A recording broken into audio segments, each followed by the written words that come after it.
Good morning and welcome to the second meeting of the Sunset Committee for the 2025-2026 interim. Will the secretary please call the roll? Senator Daly. Here. Senator Lang. Senator Steinbeck. Here. Assemblymember Hafen. Here. Assemblymember Kasama. Here. Assemblymember Nguyen. Assemblymember Roth.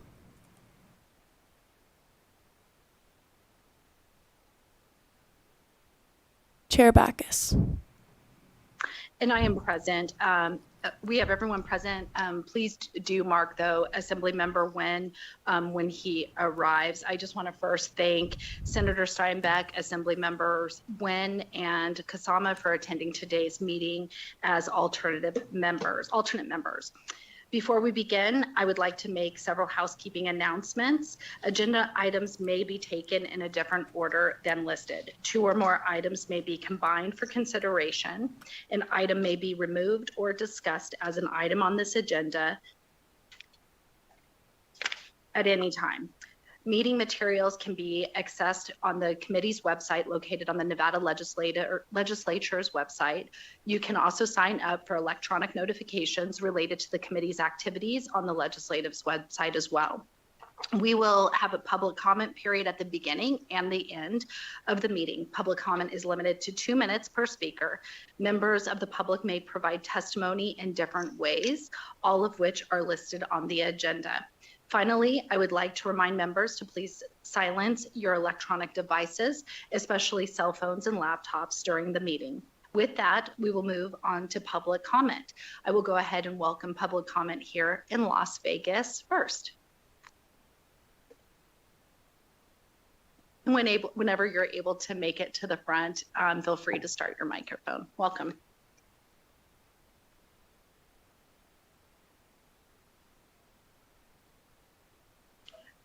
Sir, do you mind hitting, so in front of you is like a little microphone and it's red. If you can push the button below, it will turn green to allow you to talk. There you go. Welcome. I thought red meant not. Sorry. Good morning, Chair Backus and members of the Sunset Committee. My name is Bruce Snyder. Until last February 28th, when I retired, I had been the commissioner of the Government Employee Management Relations Board for 12 years. Prior to then, I had been the general counsel for also 12 years for a union that represents the white and blue collar employees who work for the city of Las Vegas. Shortly after my retirement, Governor Lombardo appointed me to serve on the EMRB, filling a vacancy on the board. I offer comments today on agenda item 5D, and I would like to make 3 points. First, given my background, I can unequivocally say that the EMRB should remain in existence. The National Labor Relations Board is the ultimate arbiter of labor relations in the private sector. However, it has no jurisdiction over governments and public sector employees. Any state which authorizes collective bargaining, such as Nevada, thus needs an agency similar to the NLRB. In Nevada, that agency is the EMRB, which serves more than 100,000 public sector employees with a staff of only 3 employees. Secondly, you will hear later today when item 5D is called a proposal to stagger the terms of the 5 board members. I will not steal the thunder of the current commissioner. However, I would like to point out that at our last board meeting, the board unanimously voted to propose this recommendation to you today. Finally, I would like to mention the service of Sandra Masters, who served on our board for 16 years until just a few months ago. A tenure that was only surpassed by 1 other member in our 57-year history of the agency. Last month, she received recognition with framed certificates from both the governor and from the director of the Department of Business and Industry. Thank you. Thank you. Oh, go ahead. Welcome. Just, you're testifying. Go ahead and just start the mic. Actually, the mic's already on. When you're done, just press it off.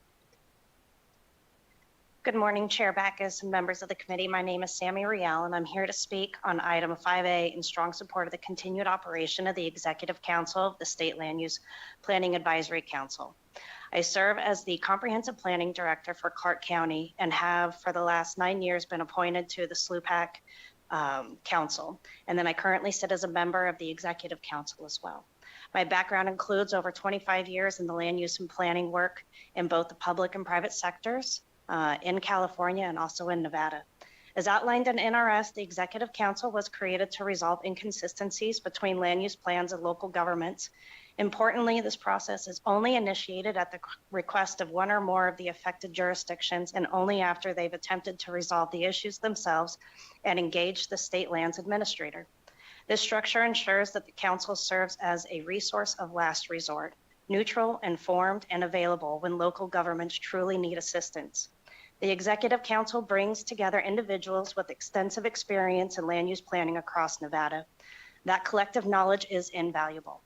As our state continues to experience rapid and complex growth, and as its units of local government create and update their land use plans, the potential for land use conflicts will only increase. Having a stable, knowledgeable, and statutorily grounded body available to help mediate those issues is essential for responsible planning and for maintaining strong intergovernmental relationships. Preserving the Executive Council ensures that local jurisdictions retain access to a trusted, experienced forum should their assistance be needed. Its continued operation strengthens statewide coordination, supports local decision-making, and helps Nevada plan for its future in a thoughtful and collaborative way. For these reasons, I respectfully urge your support for item 5A and the continued operation of the Executive Council as it's currently established in statute. Thank you for your time and consideration, and I hope you have a wonderful day.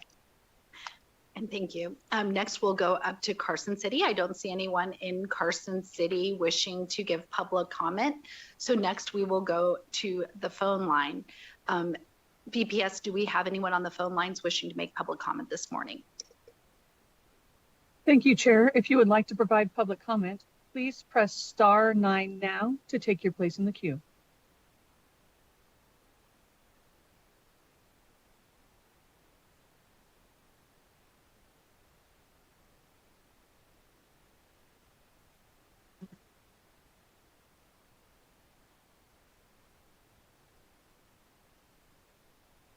Caller with the last 3 digits of 369, you are unmuted. Please continue. Thank you, LCB staff. Thank you, Madam Chair, members of the Sunset Committee. For the record, my name is Scott Carey. I'm here today as the chapter president for the Nevada chapter of the American Planning Association to provide public testimony in support of maintaining the Executive Council for the State Land Use Planning Advisory Council. Our chapter is the oldest and largest professional development organization in Nevada that's dedicated to the planning profession. Our members work every day in all communities of all sizes throughout our state to make great places for Nevadans to live. Our chapter and the American Planning Association at large strongly feel that land use planning decisions are best handled at the local level. For the past 60 years, Nevada has been amongst the fastest growing states in the nation, and our state is projected to grow to over 4 million people in the next 14 years or so. As we have seen, and as we believe we will continue to see, there may be instances where land use conflicts will arise, and these communities will not be able to resolve land use conflicts together. In this instance, we feel that it would be helpful to have in our state's planning toolbox a mechanism to allow for local communities to seek the support of the Executive Council to, upon request, mediate and, if necessary, resolve land use conflicts.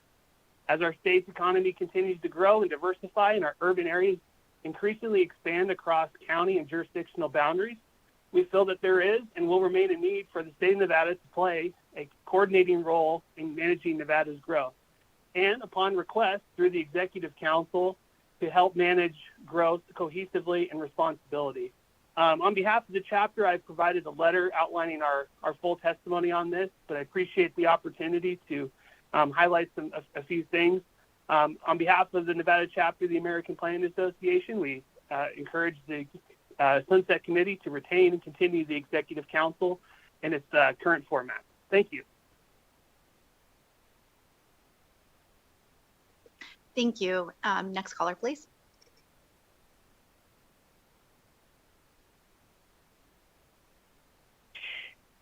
Hello, good morning. Chair Backus and members of the Sunset Committee. My name is Lisa Caranta, Vice President of Regulatory Advocacy, and I'm speaking on behalf of the Nevada Credit Union League, also known as Nevada's Credit Unions. I appreciate the opportunity to express our strong support for the continuation of the Credit Union Advisory Council.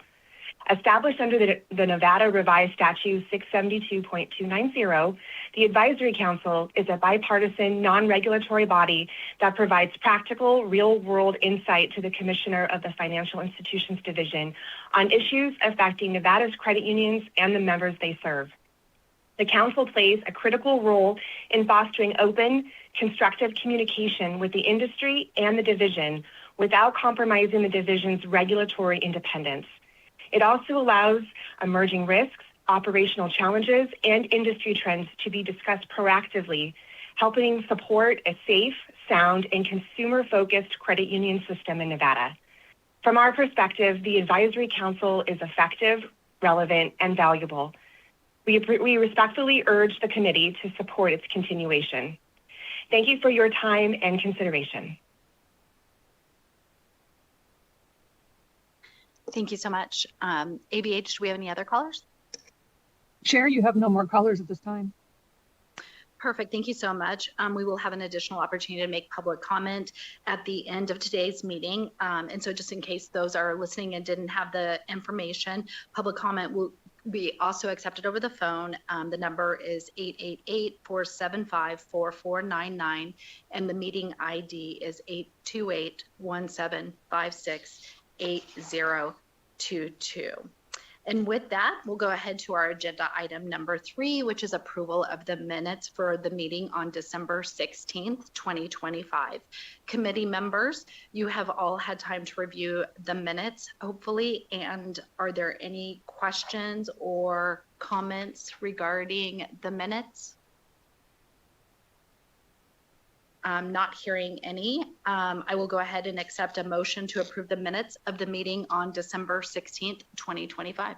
So I appreciate that. I have a first from Senator Lane. I have a second from Senator Steinbeck. Is there any discussion on the motion? With that, those in favor say aye. Aye. Those opposed say nay. The motion carries. Thank you so much. Next, we'll go ahead to agenda item 4, which is the presentation of the biannual status report of financial information received by the Audit Division, Legislative Counsel Bureau from professional and occupational licensing boards pursuant to Nevada Revised Statutes 218G.400. I believe we have presenters in Carson City. We'll give them a second. Hold on. Are they maybe up?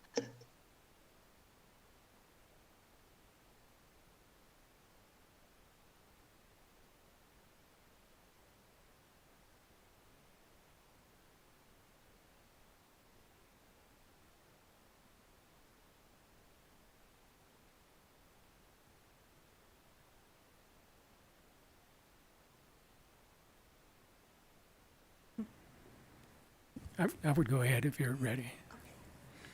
Good morning, Chair Backus and members of the Sunset Committee. For the record, my name is Tammy Getz, Audit Manager with the LCB Audit Division. I would like to take the opportunity to provide you a high-level overview of the Audit Division's responsibilities, followed by more detailed information regarding our oversight role of state professional licensing boards. The main function of the Audit Division is to conduct performance audits. Performance audits provide objective information to improve program performance, contribute to public accountability, and facilitate decision-making. Performance audit objectives vary widely and often include assessments of program effectiveness, efficiency, and compliance. I would like to highlight that our audits have generated tens of millions of dollars in monetary benefits, cost savings, and revenue enhancements. In addition to the financial aspect of our audits, and arguably more important, many of our audits focus on program activities that significantly impact Nevada citizens. The Audit Division is statutorily required to audit all state agencies. Our audits must be approved by the Legislative Commission in the form of a biennial audit plan, a special request from the Commission, or audits can be mandated by legislation during session. For example, Senate Bill 380 and Assembly Bill 591 from the 2025 session requires us to audit Board of Applied Behavioral Analysis and the Aging and Disability Services Division Early Intervention Services Program. So performance audits are our primary function, but we also handle various other duties. For example, we contract for the state's single audit and actively monitor the contractor's work and performance, which includes attending meetings with state agencies, reviewing the contractor's work in key areas, and helping the contractor deal with uncooperative agencies. Single audit reports are available on our website. The Audit Division also has certain responsibilities regarding child welfare. We conducted 25 inspections last year of facilities throughout the state that have physical custody of children to evaluate whether these governmental and private facilities adequately protect the health, safety, and welfare of the children and respect their civil and other rights. Our annual reports are also on our website. Additionally, we review child fatalities in the state. Each biennium, we review about 200 case files of children that have had prior contact with a welfare agency who suffered a fatality or near fatality. The legislative auditor is required per NRS 218G 550 to review case files to determine whether the case was handled in a manner consistent with state and federal law, and to determine if any measures, procedures, or protocols should have assisted in preventing the fatality or near fatality. These reviews can require substantial time and often involve sensitive and egregious issues, but it is a very important function. We also monitor special license plates in cooperation with the Department of Motor Vehicles. The Audit Division reviews financial information and the control processes of 28 charitable organizations that receive revenue from the special license plates. The purpose of this is to make sure the money is spent for the intended purpose. After our review, we issue a letter to the DMV director. The last significant function of the Audit Division I will highlight is the oversight of the state's professional licensing boards, which is why we are here today. First, the Audit Division infrequently conducts performance audits of licensing boards. Statutes provide that the Audit Division will audit a board when directed to do so by the Legislative Commission. Our most recent board audit was of the Board of Medical Examiners in 2022, Dental Examiners 2016, and Board of Homeopathic Medical Examiners 2006. We are not lobbying to do more performance audits of state boards, as our resources are stretched thin with audits of large entities in the state, such as the school districts, Department of Education, taxation, and etc. However, when there is a specific concern with these boards that requires an audit, we can address those when directed. Chair, with your permission, I would like to turn the presentation over to Laura Harwood to more thoroughly discuss our oversight of professional licensing boards. Please go ahead. Thank you. Good morning. For the record, my name is Laura Harwood, Deputy Legislative Auditor with the LCB Audit Division. We have submitted a document dated January 30th, 2026, which is our biannual status report on audits of certain state boards for January 2026. A copy of this report in the form of a letter is included as an exhibit to this meeting, and a copy should be in front of you today. Our previously issued letters are also available on the Audit Division website. Included in our analysis are the professional licensing boards. Our review does not include boards whose budgets fall under the executive budget, as they have oversight through that process. Before I review the key points of our letter, I will provide a brief explanation of the financial reporting requirements of the boards. NRS 218G.400 requires certain boards be audited annually or biannually by contract auditors. The audit report must be submitted to us and the Chief of the Budget Division on or before December 1st of the year in which the audit is conducted. Boards with revenues less than $200,000 for any fiscal year must complete a self-reported balance sheet and submit it to the legislative auditor and the Budget Division. The Audit Division receives and reviews 3 types of financial reports from the boards.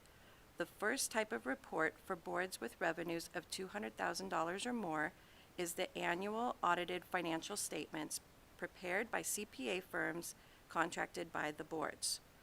The audited financial statements provide an opinion as to whether the entity's financial statements are presented fairly in all material respects. Financial auditors have also reviewed internal controls and occasionally include findings in their audit reports.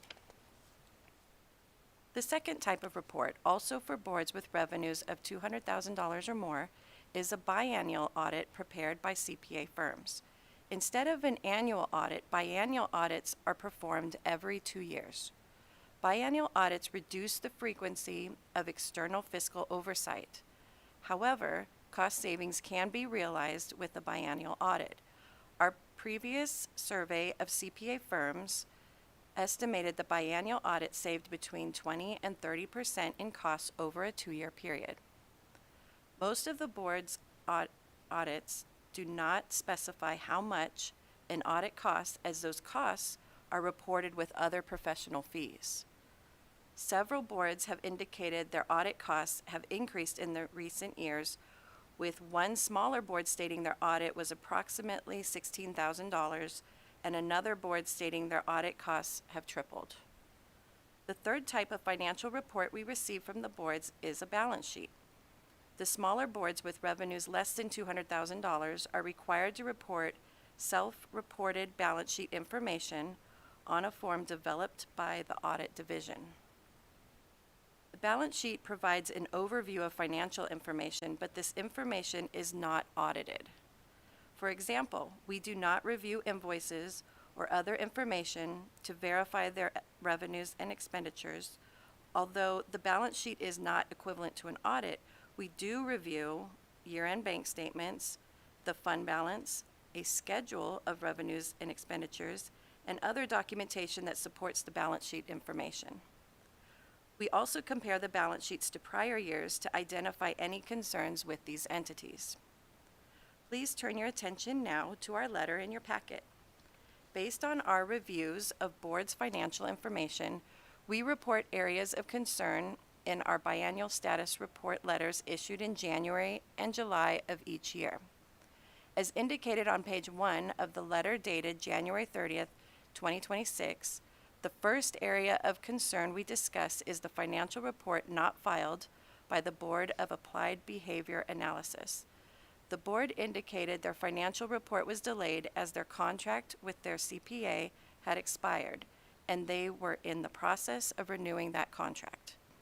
The contract was approved by the Board of Examiners in January 2026, hence the fiscal year 2025 audit is currently in progress with an estimated completion date of February 2026.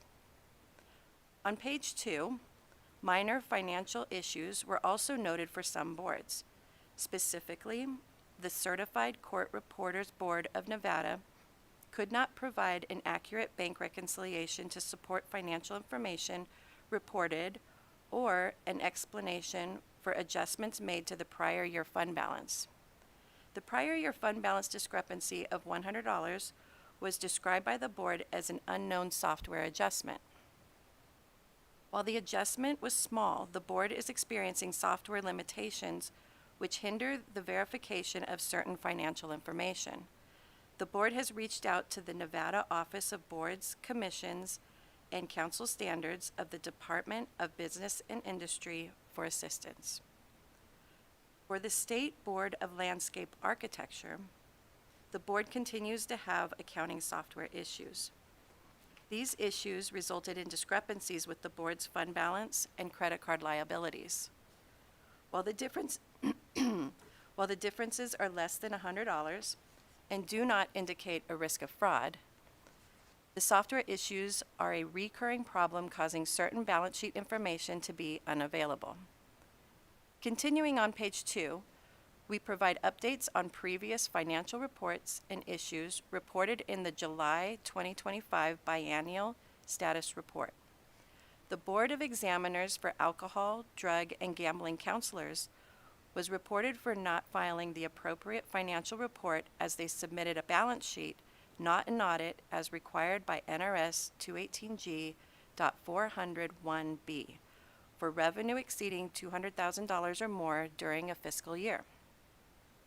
However, the board has submitted an audited financial statement for fiscal year 2025 covering fiscal years 2024 and 2025, and therefore has become compliant with NRS 218G.401B. For the Nevada Board of Homeopathic Medical Examiners, the board was previously reported to be current in filing their required reports, but the reporting process required ongoing and substantial communication from our office. For several years, we observed a need for the board to be more self-sufficient in their accounting and financial reporting.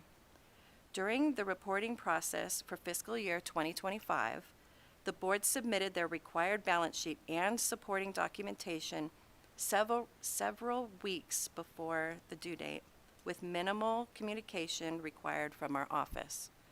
The board also reported they have hired an executive director to perform administrative and accounting functions beginning with fiscal year 2026. The board is now timely and compliant with NRS 218G.400 for fiscal year 2025. Findings reported on board audits by the external auditors are stated on page 3 of the letter. These boards included the Board of Dental Examiners of Nevada and the Nevada State Board of Veterinary Medical Examiners.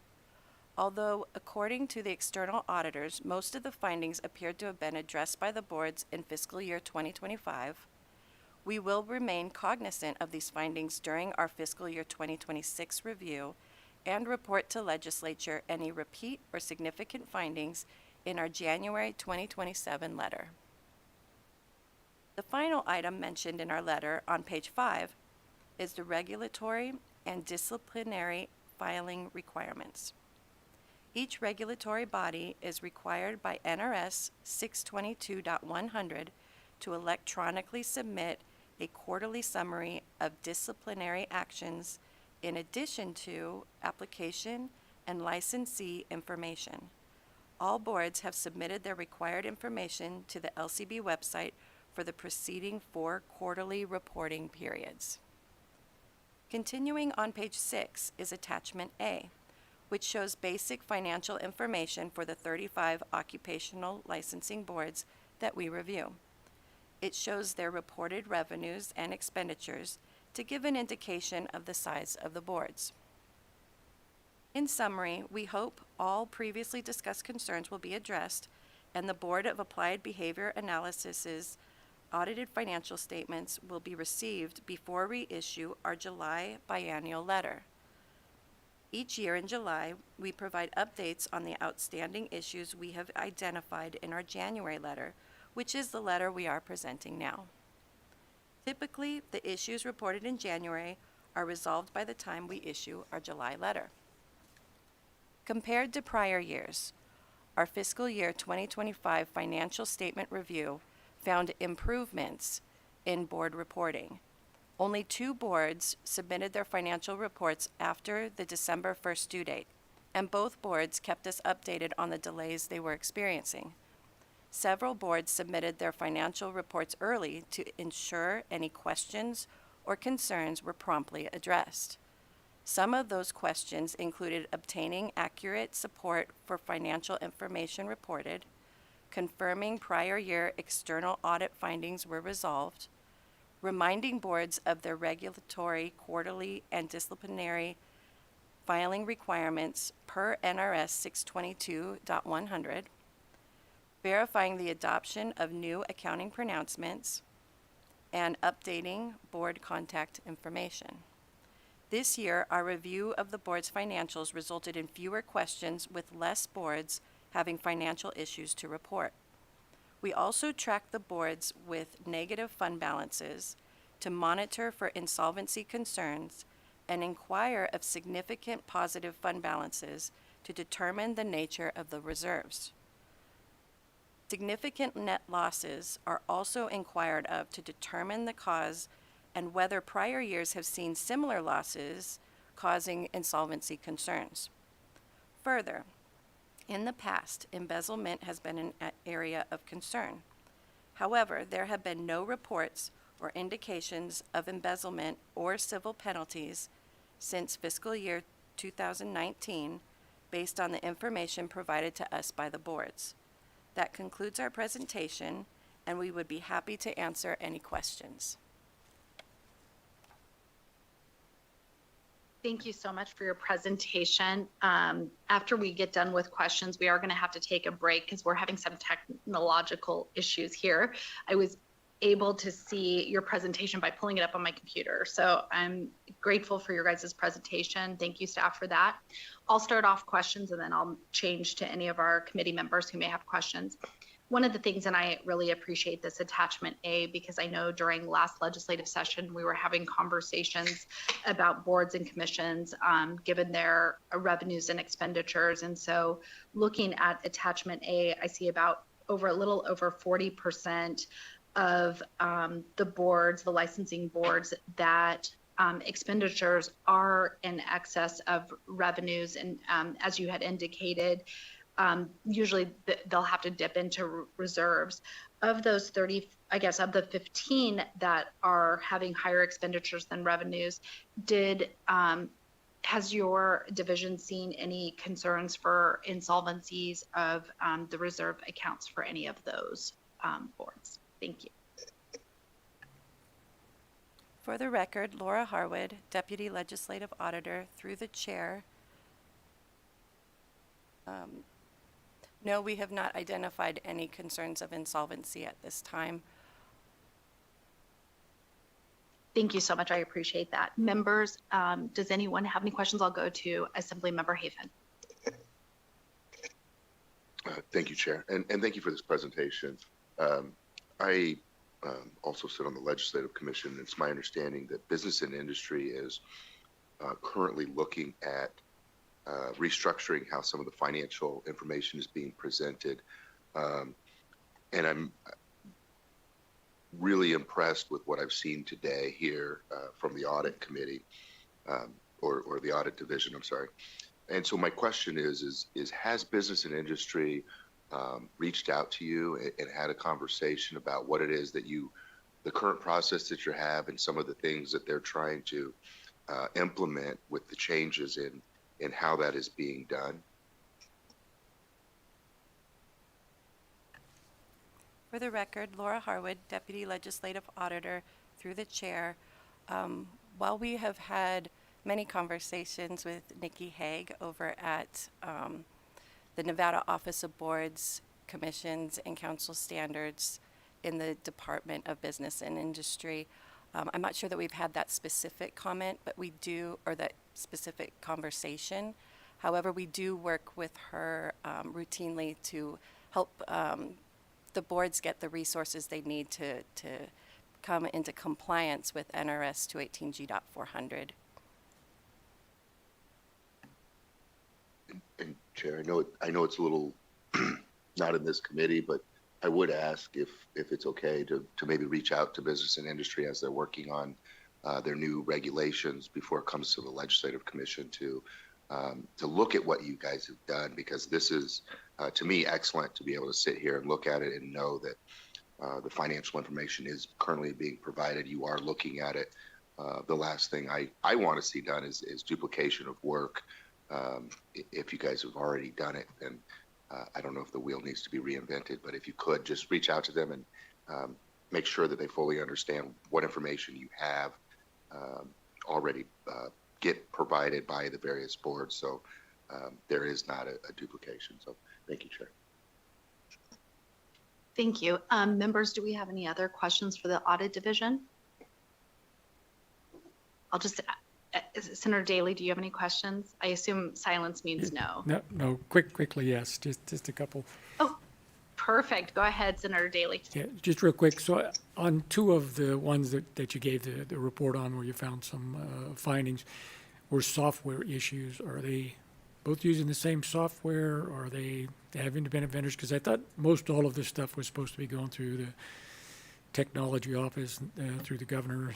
Is that something that they need to get resolved at that level? So where's the root of the software issue, and who's responsible to get it fixed?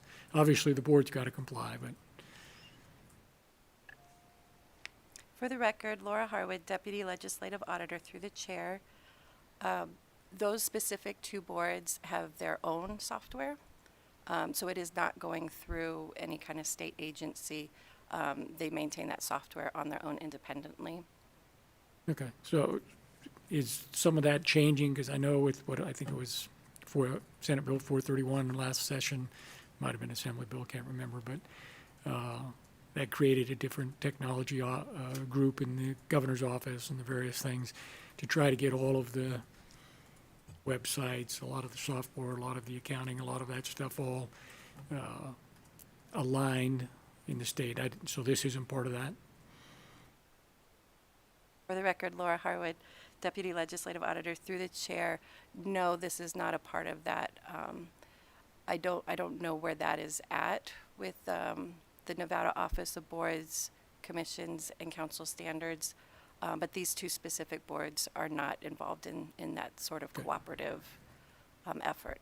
Very good. And then one of the boards, I guess their independent auditor found it, or their separate auditor found the PERS contribution delinquency. Did they get that squared away? For the record, Laura Harwood, Deputy Legislative Auditor through the Chair. I believe on those findings, if they were not fully resolved, they are either partially resolved or they are working on them still. So we look forward to, if they are any issues that are still outstanding, that those will be resolved with the next audit. These findings are from external auditors, so we only hear from those external auditors during the audits that are performed by those external auditors. So we won't hear back about those findings until next audit is performed. But if there are any external findings, we will report back to the Sunset Committee and let you know if there's anything outstanding. Understood. Thank you. I just missing the PERS contributions and other contributions to those programs. There's even small amounts can make a difference, and we want to make sure we have that compliance. That's the only reason I asked the question. Thank you, Madam Chair. Thank you so much, Senator Daly, and thank you to our audit division for your presentation today. As I indicated, we are going to have to take a quick break so we can probably redo our technology. So with that, we will take a brief recess.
Thank you so much. And now we will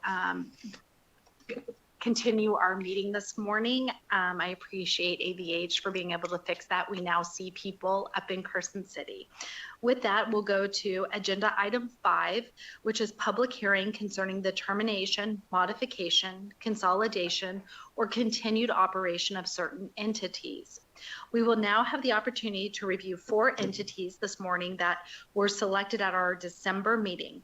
Pursuant to statute, each entity under review is required to submit information about its members, powers and duties, budget, meeting history, and any recommendations for improved efficiency by filling out the forms we approved at our December meeting. By statute, the entity has the burden of proving there is a public need for its continued existence. It is my understanding a representative from each board or council is joining us today to provide a brief overview of the entity and answer any questions that we may have. All documents are available on the committee's meeting page, including a document from staff providing background information, which I will note is quite helpful, and legislative history for each entity being reviewed.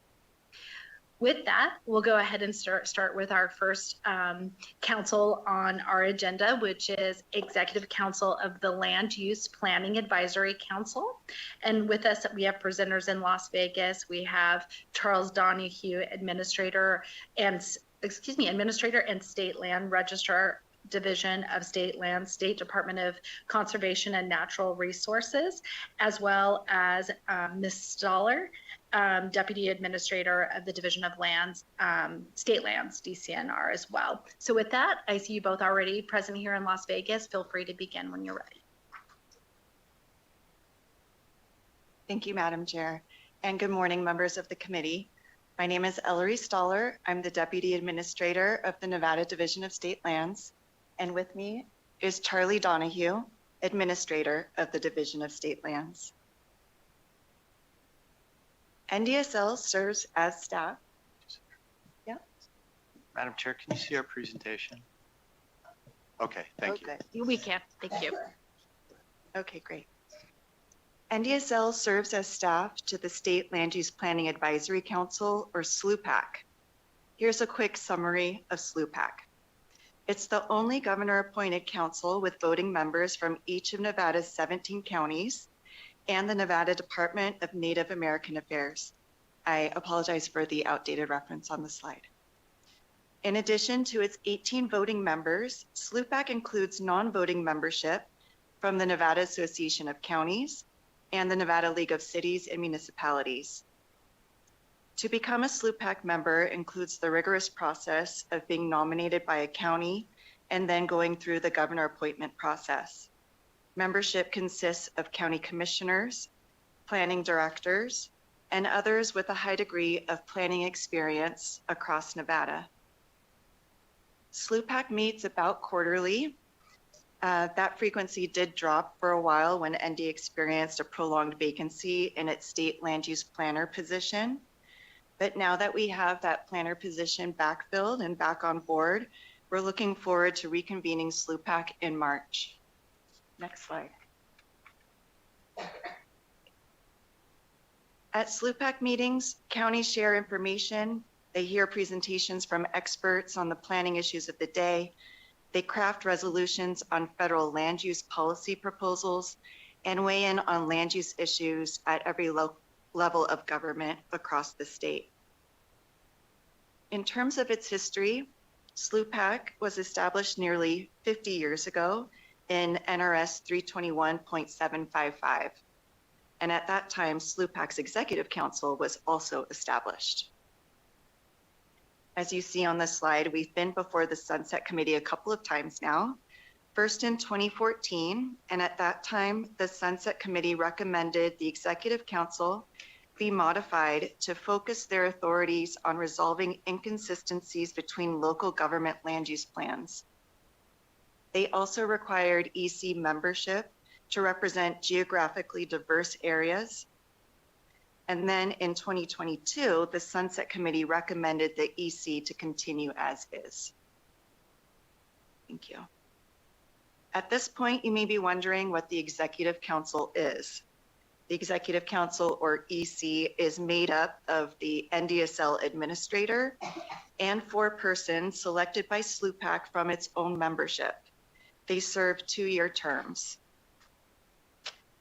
If there is an inconsistency between neighboring or overlapping local government land use plans, then upon request, the EC can be called upon to conduct research, provide technical assistance, mediate, conduct public hearings, and if the inconsistency remains unresolved, they may decide to sustain the position of one local government or to prescribe its own land use plan to resolve the inconsistency and adopt regulations to carry out its decision. Although the EC has never been called upon, it remains available upon request to provide help to local governments to resolve local land use plan inconsistencies, and that is coming from a geographically diverse body of peers in land use planning. And with that, we are available to answer any questions. Thank you. Thank you so much. I'll go ahead and start with Assemblymember Kasama.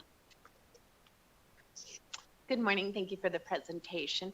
Could you, just so I kind of get a feel for how often the board is meeting and any recommendations, are you able to just give me the dates of the last 4 meetings?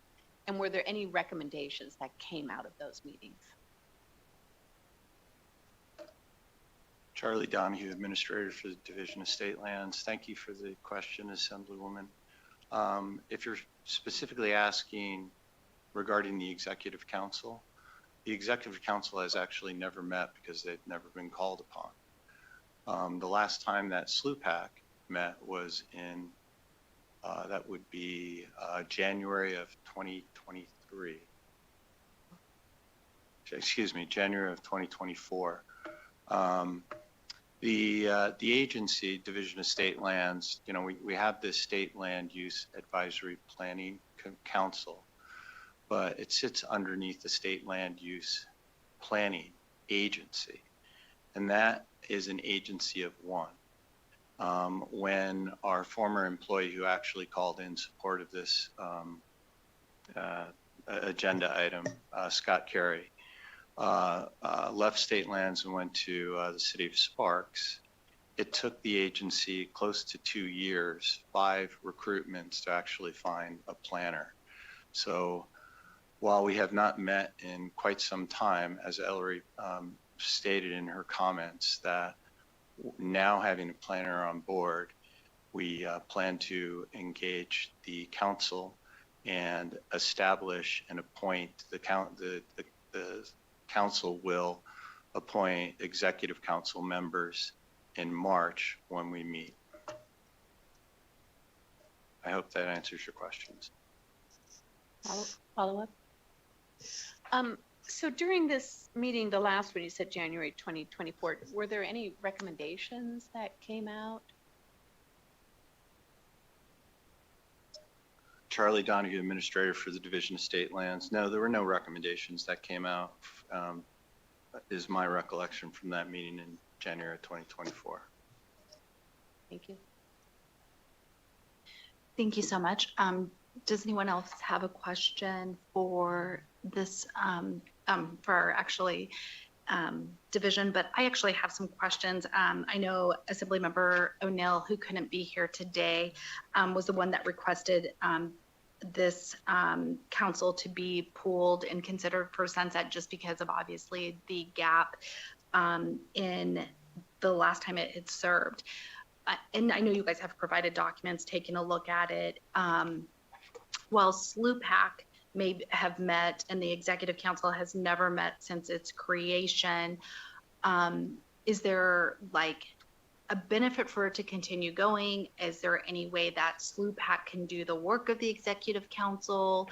If you guys can kind of explain that, of why the Sunset Committee should maintain the Executive Council going forward. Charlie Donahue, Administrator for the Division of State Lands. Thank you for the question, Madam Chair. I think you heard in the call-in testimony from Scott Carey and the testimony from the Clark County Representative, Sammy Rial, that there is a lot of value in keeping the executive council around because as the state continues to grow and the pressures on the lands of the state, there may be conflicts. And it would be, in my mind, really inefficient to try and have SLUPAC, which is now actually grown. It's no longer 17 members, it's actually 18 members, appointed members by the governor, 20 when you consider NACO and the municipalities of cities. So I think that would be really difficult for SLUPAC to actually arm wrestle with something if they were asked by a local municipality or local jurisdiction. And I think that it would be, beneficial to keep the council in place instead of trying to stand it up if it were ever needed. The council actually is not compensated by the state. So there may be some costs if they were ever required to hold workshops or hearings, but I truly believe that the agency, Division of State Lands, could probably handle that in their existing budget. We do have a traveling budget, we do have an administrative budget, and I think we could probably slot in a few hearings if the Executive Council was ever required to meet, ma'am. You anticipated one of my questions because I was thinking that if they had to sit and assist in a dispute, which we've seen a lot over the last years, whether it's like broadband going through multiple counties through development. I mean, we'll even deal with the federal, which I know we don't have jurisdiction over, but I know there's like a lot of development up in northern Nevada that may intertwine some counties and cities and may bring to the attention of the Executive Council. And so I was going to ask that if there was a need for like an ask of an allocation of funding that may revert back to the state if it's not used, but it sounds like you guys can absorb it in your budget. That's probably why there has never been like a budget item for this, because it does seem like it would be costly. I don't know. You can comment or not. It sounded like you answered my question ahead of time. So with that, the next question I had was I was looking at the list of those members online on the SLUPAC webpage, and I noticed that it says a term and it has like a date, and the date may be 2023. Was that when the term was to be expired, or was that the start of the term? And it may also be similar to the Executive Council. I think it has a date, and I just wasn't sure if that was the commencement date or the termination date of the term.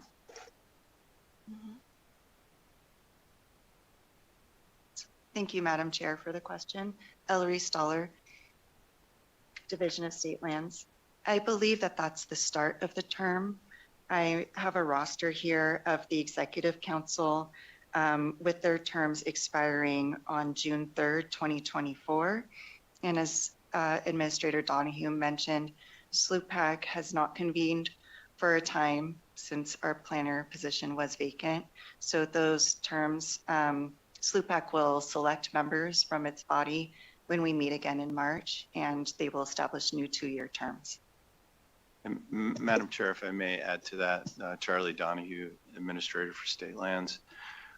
We do have a number of SLUPAC members whose terms have expired. A number of them have also received nominations from their local jurisdictions and completed the application form for boards and commissions and submitted those to that body.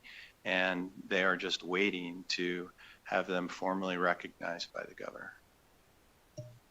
Perfect. Thank you for that. Because I was looking at that. I'm like, oh, I wanted to make sure you still had sufficient members on SLUPAC to then go ahead in the March meeting to go ahead and vote for the Executive Council. With that, I believe we have a question from Assembly Member Wynn. Thank you, Chair. This topic is a little bit closer to home. It's nice to review this structure. I didn't even know that existed. I serve on the Planning Commission for Clark County with Ms. Riel right there behind you all, and I learned a lot in that 4 years on the Planning Commission. I just wanted to kind of clarify. So what we're considering right now is just the executive council piece of the SLUPAC. Is that right, Madam Chair? I'm so sorry. No, is this, we're just considering just the executive council part of the SLUPAC? Correct. But if you have any questions about SLUPAC, go ahead and feel free to ask. Okay, so I just wanted to get out there that I'm trying to understand. So this executive council that exists has 5 members on it, and well, including the administrator, yourself, and then the other 4 are elected from the membership. It hasn't met in 2 years because of a staffing shortage from the Division of State Lands. But you still want it to continue. What if you have another staff issue? I think Assemblymember Nguyen is talking about the planning director. So, Mr. Donahue, if you want to go and respond to that, great. Yes, Charlie Donahue, Administrator for State Lands. The Executive Council has never met, and the Executive Council membership is made up of SLUPAC members. It has been about 2 years, well, in excess of 2 years, since SLUPAC has actually met because of staffing issues. To get to your question about what would happen if we had a vacancy, that really depends. We can shoulder the load of SLUPAC with the deputy administrator, myself, for a period of time, but we can't sustain that. SLUPA at one point had actually 2 professional planners, but during the Great Recession, we lost one of those positions. And we have requested to have another planner, but it just hasn't made it through the budgetary or legislative process. So thank you for that follow-up, Chair. So I just want to understand this, just trying to be as everyday people as I can on this topic. So we're having a council that have never met, but we're hearing a lot of people advocating for it to continue to keep it. Can you help me understand? Charlie Donahue, Administrator for the Division of State Lands. I'll do my best to help you understand, but I like your approach in terms of an everyday man. I think the public comments and Ellery's presentation captured it extremely well, that as Nevada grows, there could be additional pressures on local jurisdictions, and some of those pressures could result in conflicts.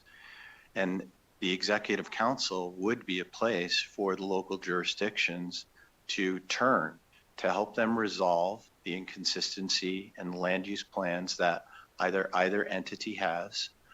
And if we couldn't help them resolve it, then the Executive Council could actually come up with a recommendation that would be binding to those 2 entities.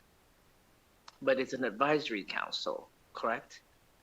It's an advisory, SLUPAC is an advisory council to not just the administrator of the Division of State Lands, but an advisory council where they weigh in on resolutions and land use plans and land use planning positions throughout the state, and will craft recommendations and letters to the state director of the Bureau of Land Management, craft positions and letters to the forest supervisor of the U.S. Forest Service, craft and make recommendations on land use policies to our governor.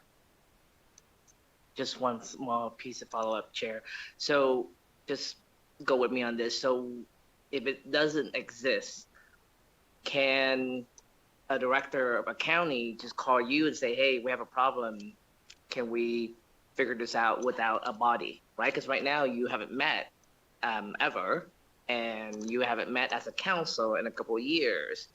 You know, in the meantime, in between, when, you know, each of the respective 17 counties have issue, don't we just kind of get together anyway, just because, you know, formally and informally, to solve a problem without waiting for an actual convening of a body? Ellery Stoller, Deputy Administrator, State Lands. It is a good question. The process is pretty well established in statute that if the local jurisdictions are unable to resolve the conflict on their own, the next step then is to approach the State Lands Administrator, and the State Lands Administrator can then conduct research, do analysis, and make recommendations in order to resolve the inconsistency. But it's possible that even with that additional assistance and research, that inconsistency may not be resolved. And it's only at that point in time, at that kind of last resort kind of situation, that the Executive Council could then be called upon. And once called upon, they could complete their own research and mediate and try to resolve the inconsistency. And even still, if it's unresolved, then at that point, they can adopt a binding decision that the local jurisdictions would have to carry out. Great. Thank you. Thank you for the time, Chair. Thank you so much. We'll go to Senator Daly. Thank you, Madam Chair. And I do have a couple of questions. And just to follow up on where my colleague from Assembly District 8 was just talking, the way I'm kind of seeing this, and thank you for the information, because I didn't fully understand the difference between the State Land Use Council and the Executive Council, but I think I understand it. The way I'm seeing it is the Executive Council is a subcommittee, if you will, or a sub-part of the SLUPAC Advisory Council. And although it's never been used, it's there. It's kind of like the way I view it, if you go back into some of my history, is that the two sides that have dispute can go to state lands or to SLUPAC and ask them for help us resolve this dispute. And both sides are encouraged to find a resolution on their own, to come to an agreement, or risk what I would call the Executive Council's like going to arbitration, where somebody's going to decide and you're not the decision maker anymore. So the two sides can come together and have something that they have control of and come to agreement on, or it goes to somebody else that's going to make a decision they may or may not like. Similar to what when I talk with local governments and various things on some issues when we're looking at legislation, I say, you guys help find a solution amongst yourselves, because they don't want the legislature putting our thumb on them, right? So it encourages them to find a resolution. Does that kind of sum it up, that it's a subcommittee, it's there in the background, remedy of last resort? Fortunately, we've never had to use it, and encourages people to come to resolution on their own without having to go to, for lack of a better word, this arbitration. Charlie Donahue, Administrator for the Division of State Lands. Senator Daly, I think you articulated that very well. The Executive Council is a subset of SLUPAC. And yeah, we have heard some, limited stories of folks even thinking about maybe calling the Executive Council, calling on the Executive Council, but they've been able to work things out. And I think that is the best way to, resolve something between those two parties without having a third party. So I think your comments are spot on. Thank you. And if I can, Madam Chair, a couple of follow-ups. And I'll just make this comment for all of the people. I know we heard the comments in public comment to various things, and I think sometimes a misunderstanding on us being the sunset committee. And sometimes we do sunset things, and we're looking to find out and say, hey, does it exist for a reason, and is it serving a purpose? But we don't always sunset things. A lot of times we're looking to say, what are some issues you have? What are the things that haven't been thought of? And how can we create efficiencies, or what can we give tools and make recommendations for legislation that would hopefully strengthen a process if it gets identified through a hearing like this. So not always is it about sunsetting. So a couple of the questions, and you touched on them, and then there's one final area that I wanted to get into if I can, Madam Chair. Is the executive director, your position, a voting member on any of either SLUPAC or on if there was an executive council? Charlie Donahue, Administrator for the Division of State Lands. I am not a voting member for SLUPAC. I would consider myself, there are 5, right, for the council. So if I wasn't a voting member, that could be a problem. So I think there's a reason that the executive council was set up with 5 members, including myself, so that if there was some disagreement in the group, there could be a decision made by a 3-2 vote. So I'm implying to you that yes, as a member of the executive council, I would be a voting member. Right, and when I was reading through, and I was one of the notes that I wrote down is, you said that there's 18 voting members on the SLUPAC part of it. I know NACO and League of Cities have members, but they're non-voting, and as the director, you said you're non-voting on the bigger council. It's unclear to me, if you're non-voting on the one, it's unclear that you're an actual voting member on the executive council. I think you're right. There should be 5. There shouldn't be, because one of my questions was, how do you resolve a tie? So maybe some legislation or something to make that clear that in that context, the 5th person would be a voting member, or maybe only voting in case of a tie, those types of things. I know some city councils are set up that way where the mayor only votes if there's a tie. So that might be something that we kind of need to, maybe look into. And then we already touched on the expenses, if that council ever did meet. Maybe some language in legislation would need to make clear that Division of State Lands would, cover the cost of those hearings. I know the people actually on the committee, there's language on what they get paid for their time, but support staff to hold a hearing, conduct investigations and various things is not going to be covered by their salary, and they shouldn't be expected to pay for that. I know that the expenses would either be covered, you mentioned in your questions that it could be covered by the appointing agency, the county that appointed them or whatever, or covered by the individuals themselves, and that just seems unfair to me. I think we should clear that up on where the support would come from.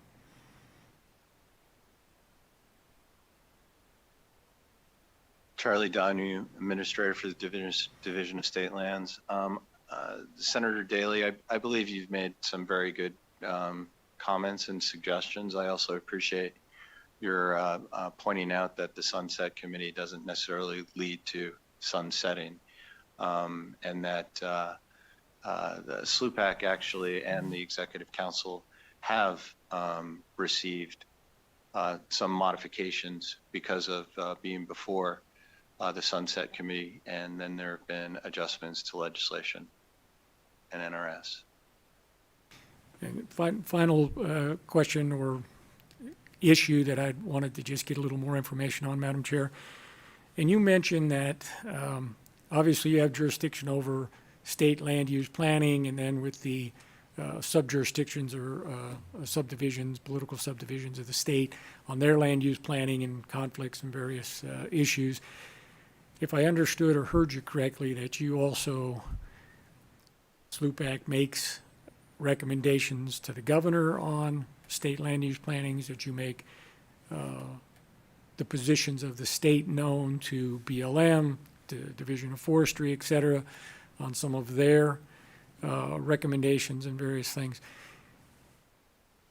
With that, my thought was, and maybe you can help come up with some language, my thought is that we might want to look at the legislative declaration at the beginning of your statute for SLUPAC and potentially strengthen some of that in light of some recent legislation that's been proposed in Washington, et cetera, that would have, in my view, drastically changed the landscape, to use a term, of the state of Nevada in regard to public lands covered by the BLM. I think it might be useful to have some additional declarations in there, some guidance on what the legislature thinks some of your recommendations might be in that area. Don't know if you have any comment on that. For instance, we have a huge amount of BLM land in the state. Obviously, you have Forest Division lands. And what they're deciding to do sometimes, I think the state should have a more proactive and stronger language in your declaration to be able to send them letters on what the legislature thinks the recommendation should be on behalf of the state. I don't know what your thoughts are on that. Charlie Donahue, Administrator for the Division of State Lands. You have my head spinning a little bit with all those comments, but I think they're great comments. I just wanted to share with you that most members of SLUPAC have what are called public land use policy plans. So those policy plans actually should be consulted when there's a third-party use or federal use on public lands in Nevada as part of the NEPA process. Back in the 80s, there was a bill, SB 40, which directed the Division of State Lands, and we also received some fiscal support from the legislature to actually go out, hold workshops, and work with all the local jurisdictions to develop those land use policy plans, specifically for that reason. One of your comments about activities on the landscape, many activities on the landscape actually require an amendment to the Bureau of Land Management's various resource management plans. And when there's an amendment to one of the BLM's resource management plans, then the governor has what is referred to as a 60-day consistency review. And that is actually an opportunity not just for the Division of State Lands to provide comments to our governor, but also SLUPAC members to provide comments to our governor. And that's really one of the activities that was broadened when NRS was actually changed, where they just didn't advise me, but as the administrator of state lands, but they had the ability to weigh in on resolutions and advise others. And I have found it to be very helpful. The membership is thoughtful, the membership is professional, and they often have extremely good ideas that represent an abundance of the jurisdictions in the state. And I understand. Thank you. Last comment or question, Madam Chair. So I think part of what I'm trying to get to on guidance from legislature, especially in the declaration part of it, is what are the priorities? What do we want to see? When the government's, especially with some of the land sales that were proposed in recently, which to me would have been fire sales. I think the best parts of Nevada that's been open to the public and for everybody's use would have been the first to sell, those types of things. I think we can give you guys more tools and have a stronger platform for people in the state of Nevada in the land use planning area to look at those things and give direction. I think it would be better if we could give you some more tools. I guess that's what we're offering, or I'm wanting you to contemplate.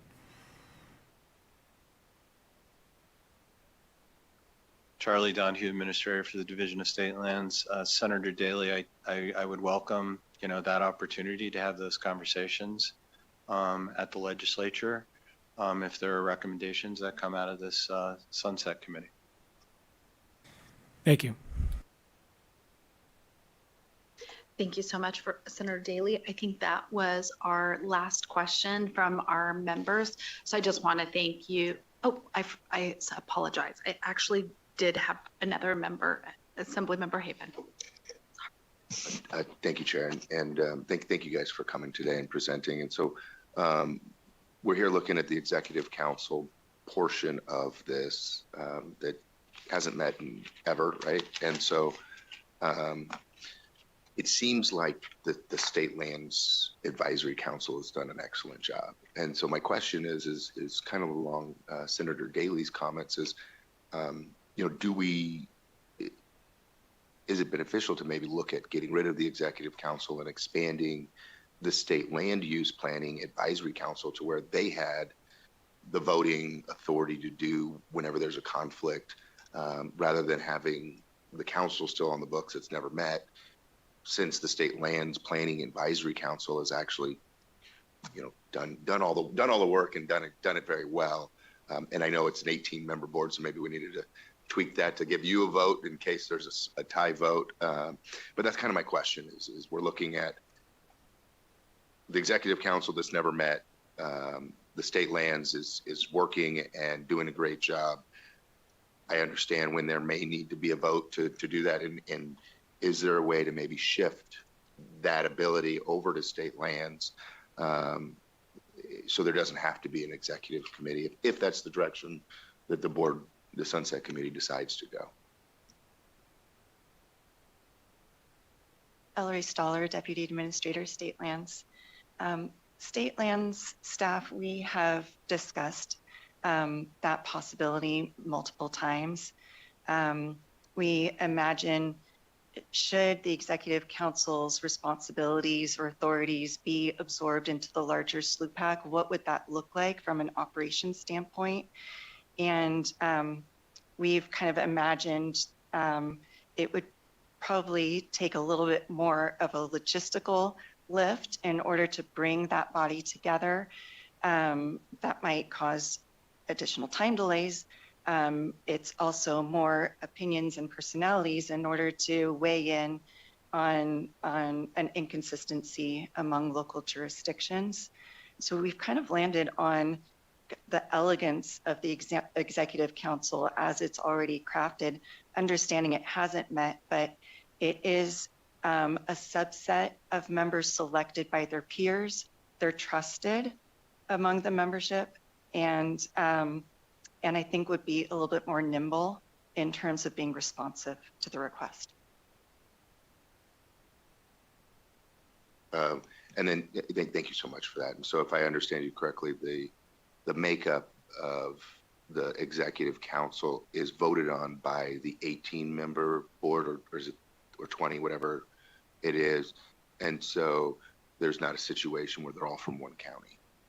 It is the governor appoints the State Land Use Advisory Committee of the 18 members, and then those 18 members then vote on an Executive Council that just hasn't actually ever met. But there is one. I see the list here, the 4 members. And so thank you for that clarification. And thank you, Chair, for the indulgence. You're welcome. And I think now we're all done with our members on the committee with questions. So with that, I would just like to thank both you, Administrator Donahue and Deputy Administrator Stoller, for your presentation and answering all of our questions. So thank you for your presentation. And with that, we'll go ahead and close this item, and we'll go ahead and move to our next item, which is our Credit Union Advisory Council. And I'll go ahead and welcome our presenters here in Las Vegas.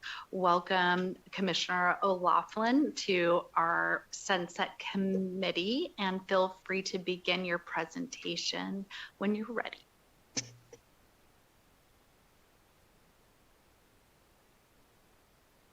Feel so short.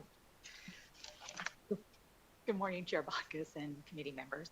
I'm Sandy O'Laughlin, Commissioner for the Financial Institutions Division. I was hoping someone was going to be here from the Advisory Committee. The Financial Institutions Division has within its statute a Credit Union Advisory Council. The council has not met since 2014. It was put in place originally to help the commissioner understand the needs of the credit unions. I believe even way back then it was a they had voting power. None of that exists today. We did put in an addition back when I met last, I think it was 2023, to take out paying them. They agreed to that. The point of the council is to advise the commissioner.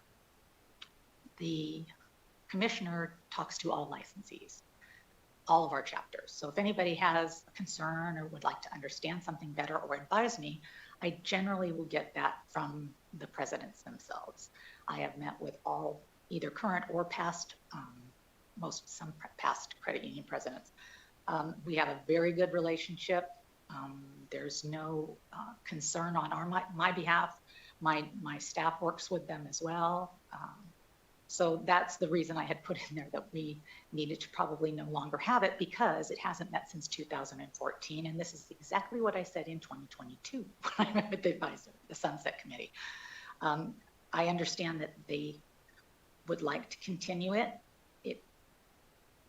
It really doesn't affect me currently. I understand, because I don't see anybody there, that they feel that there may be a commissioner that isn't as receptive as I am, someone who's going to listen to their concerns. Commissioner O'Loughlin, I never like to interrupt someone, but do you mind talking into your mic? Those up north are having a hard time hearing you. There you go, perfect. I'll slide over.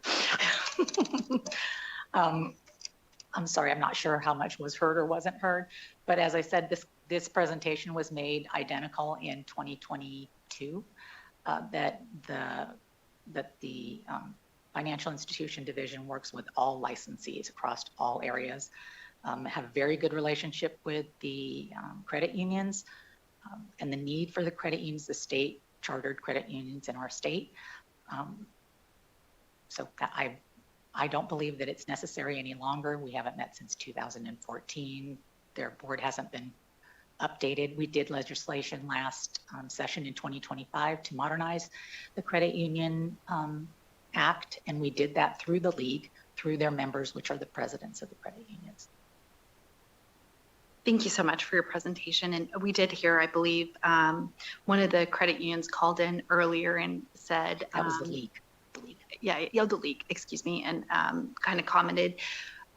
With one question I did have is, I always say, even though you have a great relationship and you've been our commissioner, I had to Google it, since 2019 and has served in that capacity for several years now, is I always say to people, whether like elected officials or people that are heads of agencies, is imagine if you were no longer you in that position and there was someone else sitting in that position that may not be as engaged. If that was the case, would you think that there would still be the need for the advisory council? Thank you for that question, Sandy O'Loughlin, Commissioner of Financial Institutions Division. What I'll say is it should be and is the charge of the Commissioner of the Financial Institutions Division to listen to its licensees. That's what we do. We license people. We make sure that they are appropriate for the state. And I can't imagine a commissioner not listening to their licensee, but I mean, anything is possible. Thank you for that. With that, I will turn it over. Do we have any other members that would have a question? I'll go start with Assembly Member Nguyen.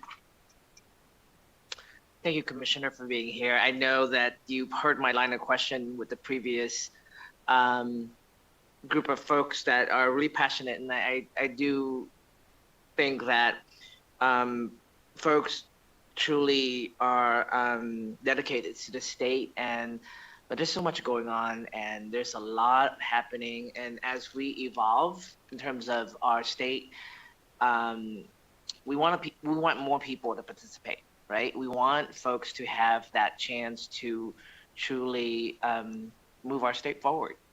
But if it hasn't met, or if it's a challenge to come together, and just like the chair said, regardless of whether you are in a role or not, do you think that maybe substantively there may be components of the makeup of the council should be modified just to get more participation, or this is not a participation issue, this is something else?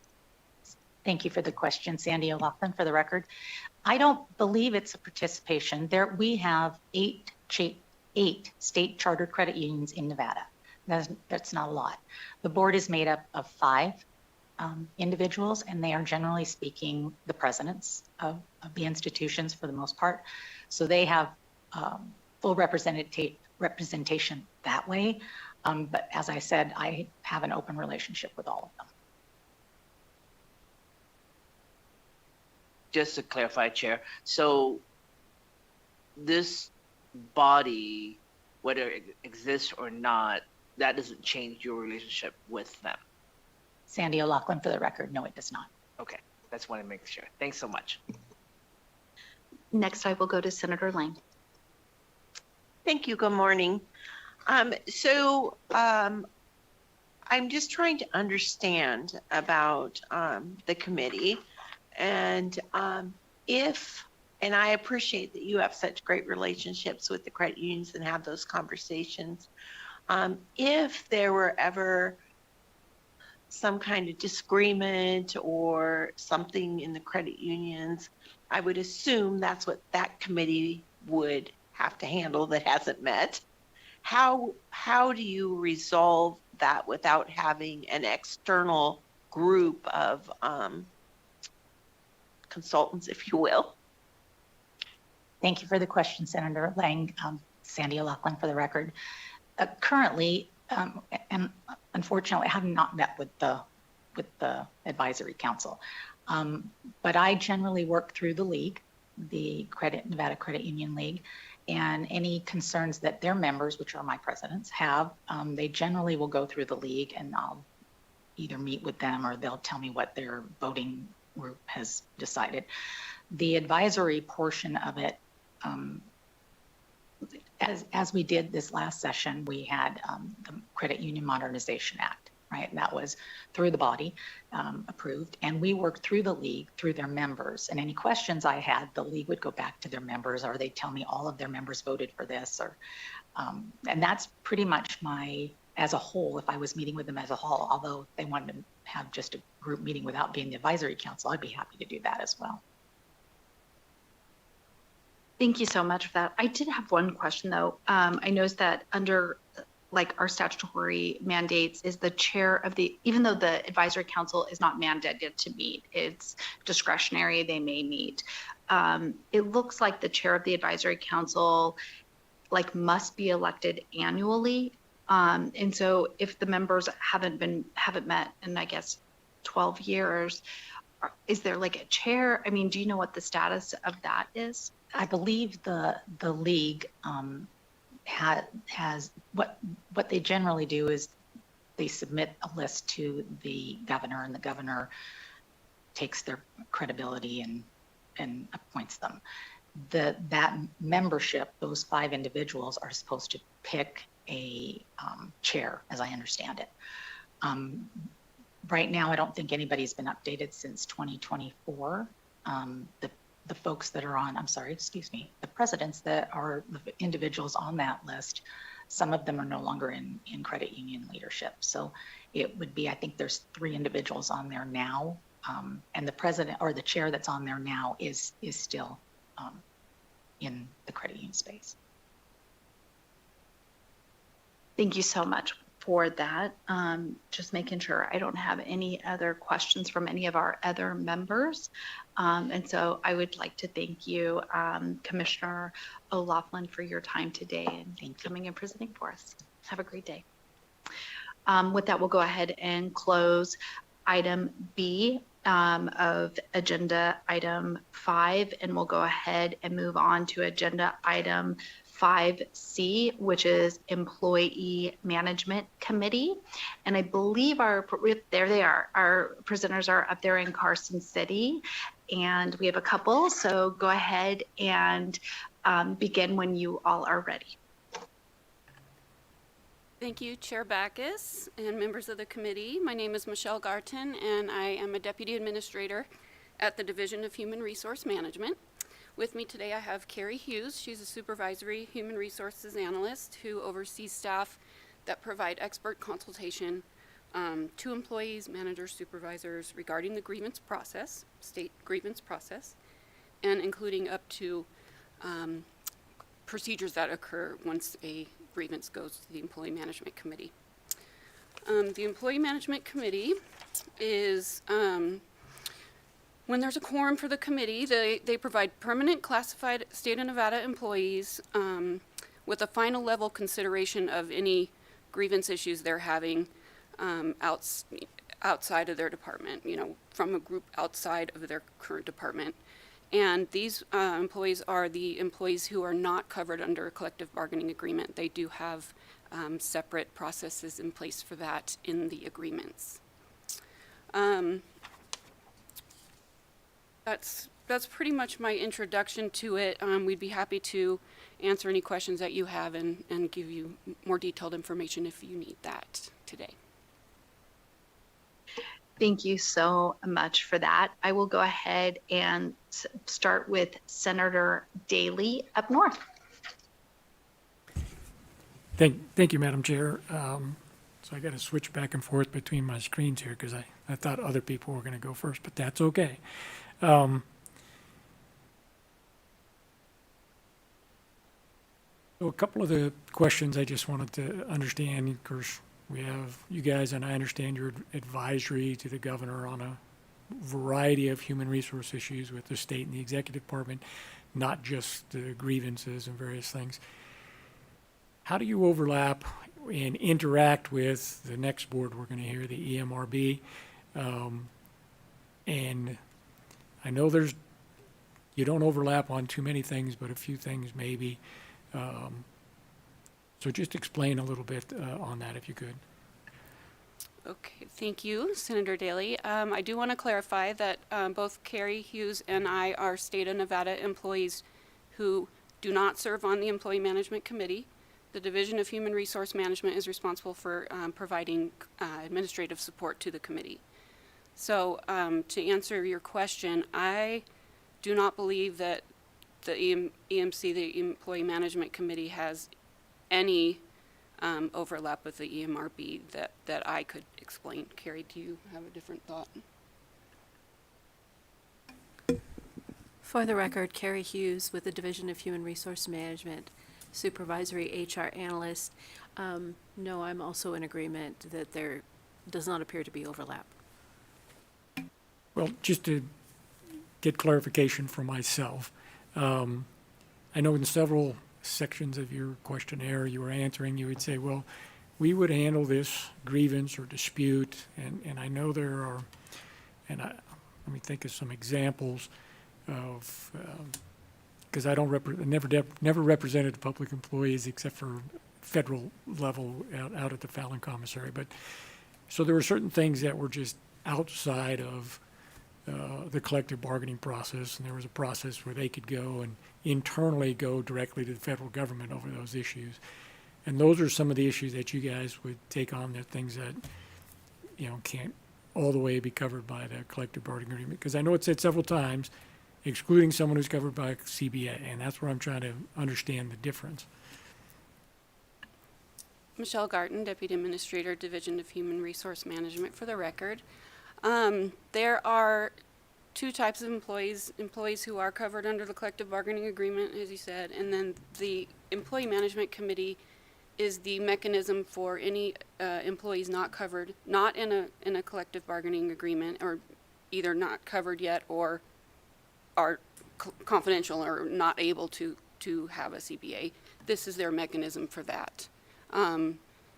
Collective bargaining agreements are include in their process. The final decision is arbitration, legal and binding. The Employee Management Committee does not have that same type of teeth.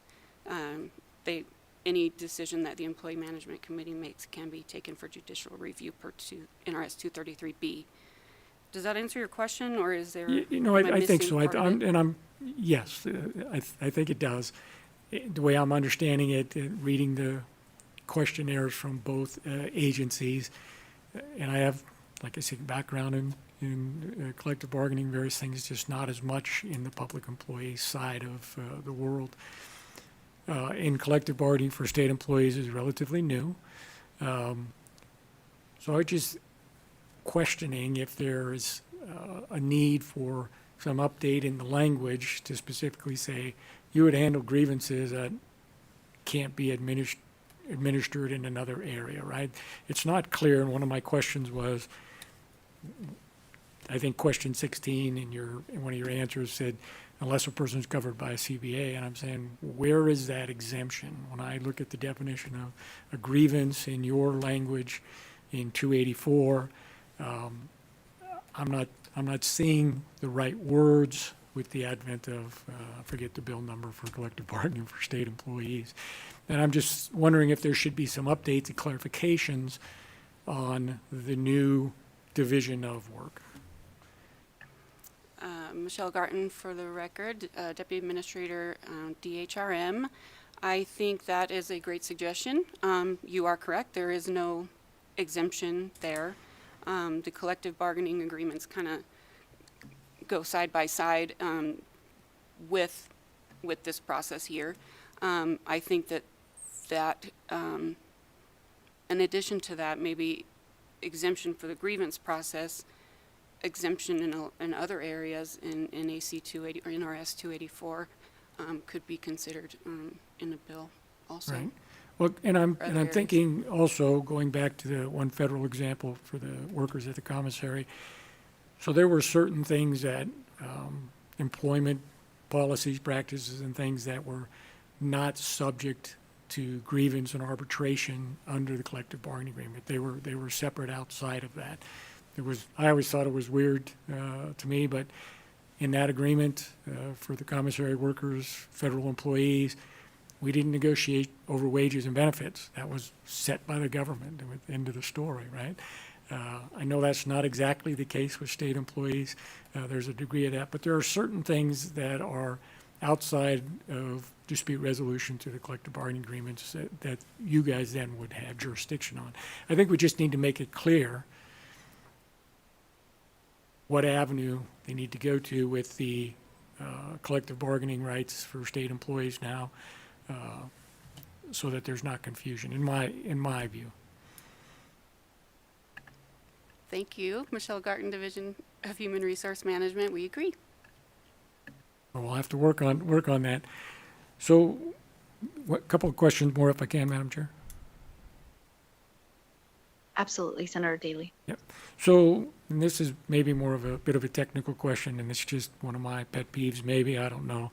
But I think in question 2, talking about the terms of, and I'm not sure on which form we were talking about, where the current member's expiration date and various things. I think it said in there that, I think you said legal counsel says that people can continue until replaced. And so who's giving you that legal advice?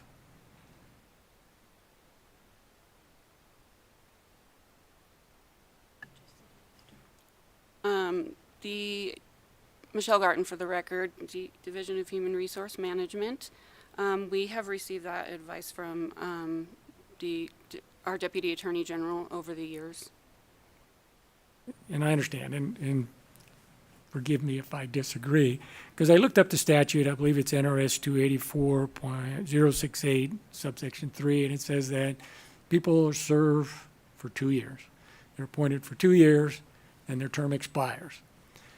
There's nothing in there that I saw that says they can't be reappointed for multiple times, so there's no limit on that.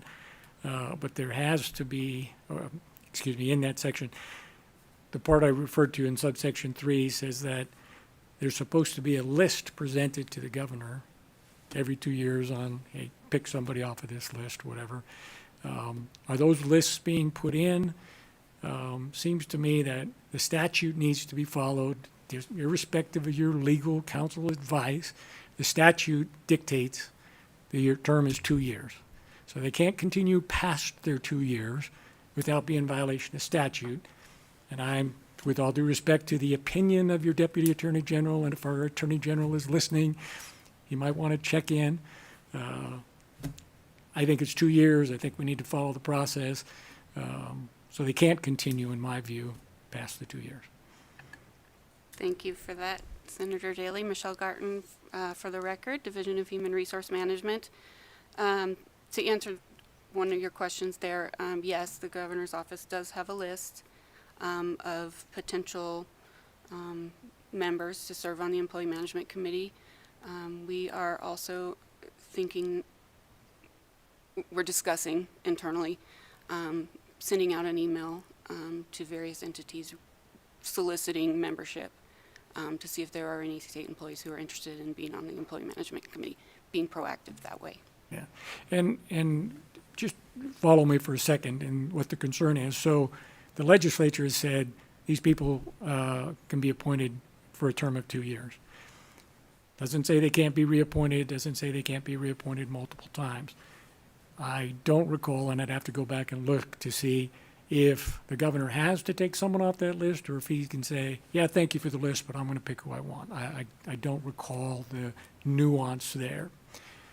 But if he's supposed to pick someone off the list, and there's a person that's on there that doesn't get re-recommended for whatever reason by the organizations that are supposed to be giving them input, and he just says, well, I'm not going to appoint. So I'm going to control and pick who I want on there rather than the process we have. You understand my problem with legal counsel told me they can continue past the time in violation of statute. So I got a problem with that, and I'm hoping that we can get that resolved. Michelle Garten, for the record, thank you. My only questions, thank you. Thank you so much, Senator Daly, for your questions. We have a few down here. I'll go to Assemblymember Nguyen. Thank you, Madam Chair. I was just reviewing one more time just so that I don't ask questions that's already answered in the questionnaire, but thank you for being here.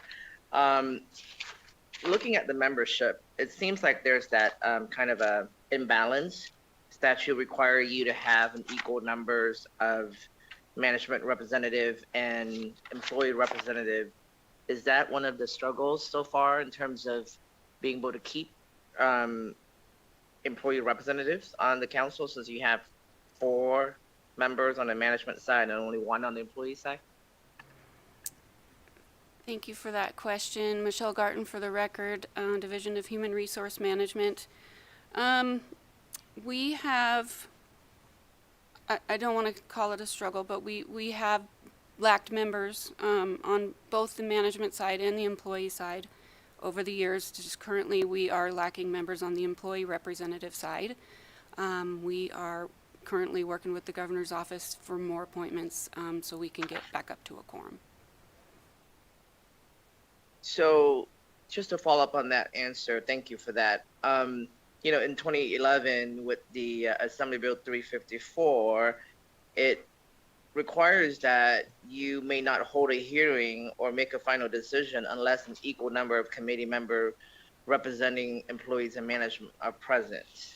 So is that, to my understanding, that, you know, on the questionnaire, question 18, you met 6 times in the last 2 years. So was January 30th of 2025 was the last time that you had a balanced amount of members from employee and management? Thank you, Assemblymember Nguyen. Michelle Garten, for the record, yes, that is correct. We have had experienced over the years retirements and things like that that have brought us down.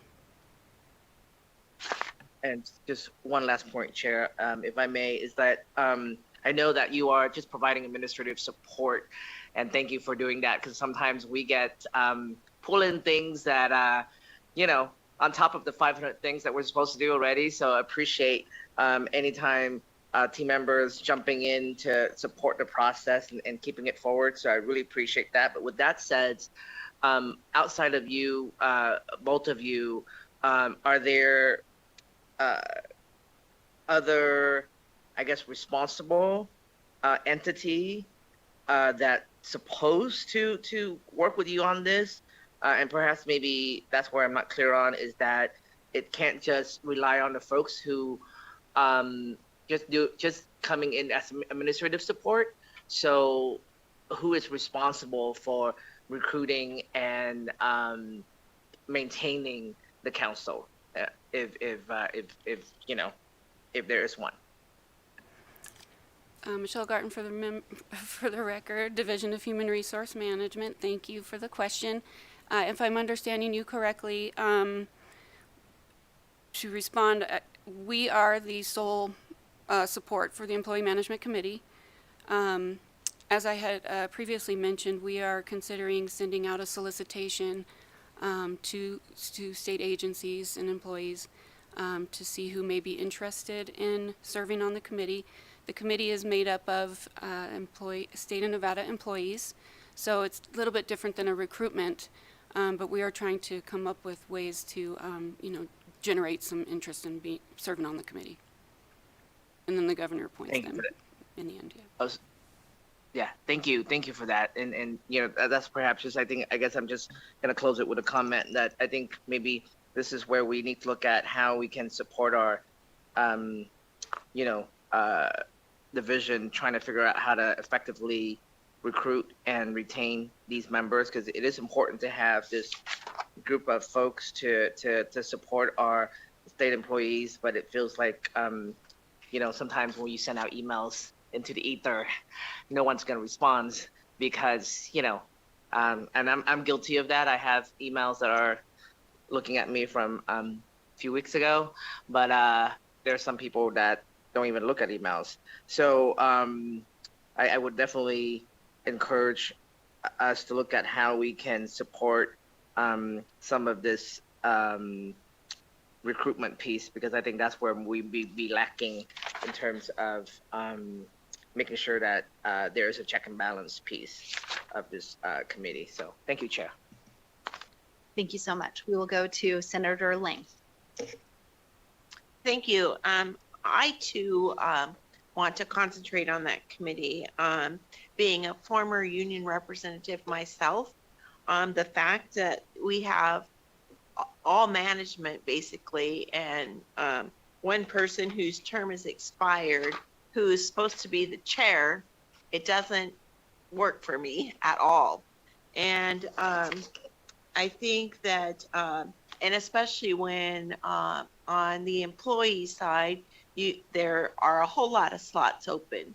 So I would encourage you in the next 30 days to go ahead with your plan, reach out to people. I think there are ways that you can attach a note to someone's paycheck saying that these are open. If you wanted to apply, I think you can reach out to the union. I'm sure that they would have people that would want to be involved. But I think that we have to balance this committee. As the Assemblyman said, it's a checks and balances kind of thing. And to me, it seems very one-sided right now and not functioning. And in order for me personally to want to make this to continue, which I think is necessary, we have to get those pieces in place and get them in place sooner rather than later. So I don't really have a question. I'm sorry, I don't have a question. It's just a comment. And thanks so much. Thank you. With that, members, does anyone else have any questions for our board? I don't see anyone. So thank you, ladies, for coming in today to kind of talk to us about this. We do have some ideas and thoughts of hopefully how we can help you guys with the Employee Management Committee. So thank you. With that, we'll go ahead and close agenda item 5C, and we'll go ahead and open agenda item 5D, which is our Government Employee Management Relations Board. And I believe we have our commissioner right here. Oh, and down in Las Vegas. I hope she's doing well. She does have, it looks like she has a broken arm. So hopefully you can hit that microphone and start when you feel ready. Yes, good morning, Chair and members of the committee. I do have, this is not a prop. This is actually, my wrist was broken. So I'm going to try to move stuff around with just one hand and sort of not go, ow. But good morning. Again, good morning, Chair Backus and members of the Sunset Committee. For the record, my name is Mary Sue Romualdez Abellar. I am the Commissioner of the Government Employee Management Relations Board, or as most people know us, the EMRB. I can't even say it. A division under the Department of Business and Industry. And thank you for the opportunity to appear before the committee this morning. Earlier during public comment, the committee heard from Mr. Snyder, who was my predecessor until I began serving as commissioner on March 1st, 2025. And Mr. Snyder retired at that time, but he has now semi-unretired and is serving as a board member since May 2025. And if the committee will indulge me, I'd like to briefly share the agency's history from a people perspective beyond what's already in the background materials that you have and Mr. Snyder's comments. In 1969, Clark County teachers staged a 2-day walkout. And it started from Jim Bridger Junior High School. It included a march and a strip. Of course, their goal was to move the teacher base salary from $6,000 to $8,000 a year. Earlier that same year in January, Fallon Senator Carl Dodge introduced Senate Bill 87 to create NRS 288, the Local Government Employee Management Relations Act, which in turn created the Local Government Employee Management Relations Board. And it was that moment, the teacher strike, that the legislature actually responded by passing the Employee Management Relations Act. The core bargain was clear: labor rights in exchange for labor peace. That trade-off is exactly why NRS 288 prohibits strikes by public employees. And for decades, right up until the last legislative session, which, as you all know, SB 161 was passed and signed by the governor. This year, on April 28, 2026, will mark 57 years since Senate Bill 87, which we refer to as the Dodge Act. And by the way, a couple of years ago, we renamed that conference room in our office to the Dodge Conference Room, which is only fitting. And in 57 years, Nevada's public sector has grown. Today, our jurisdiction extends to more than 100,000 public sector employees statewide. That includes approximately 12,000 Nevada State Executive Department employees represented by 5 state labor organizations across 12 bargaining units, as well as 215 local governments and 162 local government employee organizations, representing roughly 93,000 employees throughout the state. At its core, the EMRB exists to keep labor management disputes in the public sector from turning into disruptions of public services. NRS 288 prohibits strikes by public employees, and in exchange, it provides a neutral, structured system for resolving disputes. The EMRB is the agency that administers that system. And in a bit of a full circle moment, it was the teachers again that propelled SB 161 to create strike exceptions for the teachers in order to be, and it also, they were also exempted from pledging not to strike, which is a carve out just especially for the teachers. And this carve out will not result in them being this or unrecognized by the school districts. All other public sector unions are still subject to the no strike provisions, but this provision is not unique to Nevada. 39 other states similarly prohibit strikes by public sector employees. We are, however, the only board in the state that does this work under NRS Chapter 288, and that is to decide unfair labor practice cases, representation bargaining unit disputes, and hold elections for local governments and certain state executive department employees.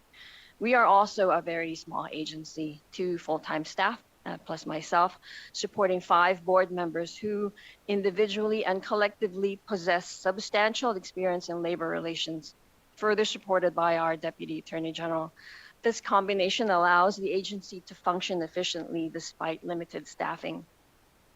From a funding perspective, we do not receive general fund money, nor do we receive any appropriations from B&I. We're entirely self-funded through modest annual assessments on local governments and the state based on the number of reported employees, and that amount is capped by statute. This has worked for us since 2009 when we became self-funded, and this has kept our operations stable. Historically, prior to 2009, the board's reliance on general fund appropriations contributed to a backlog of cases because there simply wasn't enough money for them to hold meetings. And at this point, I do want to give praises to our business and industry fiscal unit staff who keep a very close eye on our budget and have done an excellent job helping us avoid those kinds of issues. In terms of effectiveness, the board has eliminated its backlog and continues to move cases in a timely way. In 2016, the last time we were before the Sunset Committee, we recommended expanding the board from 3 to 5 members through SB 460 and NRS 288.080 was amended to make that change. That expansion has proven to be very effective. It allowed us to establish 5 3-member hearing panels to hear and decide cases, significantly increasing our capacity and improving our case flow. And as a result, we've been able to consistently do what this board is here to do, which is regulate relations with governments and their employees in a timely manner, consistent with the intent of the Dodge Act, and it is the core of the board's mission. Currently, 4 of our 5 hearing panels are scheduled with hearings through May 2026, and we have 2 other cases already in the queue that are ready to be scheduled and heard. They're ready to move forward with their cases. We also run a settlement conference run by myself as the commissioner, which is free of charge to the parties. We resolve about half of the cases that enter into that program, and it's really a matter of their litigation posture, how they think their case is going to be.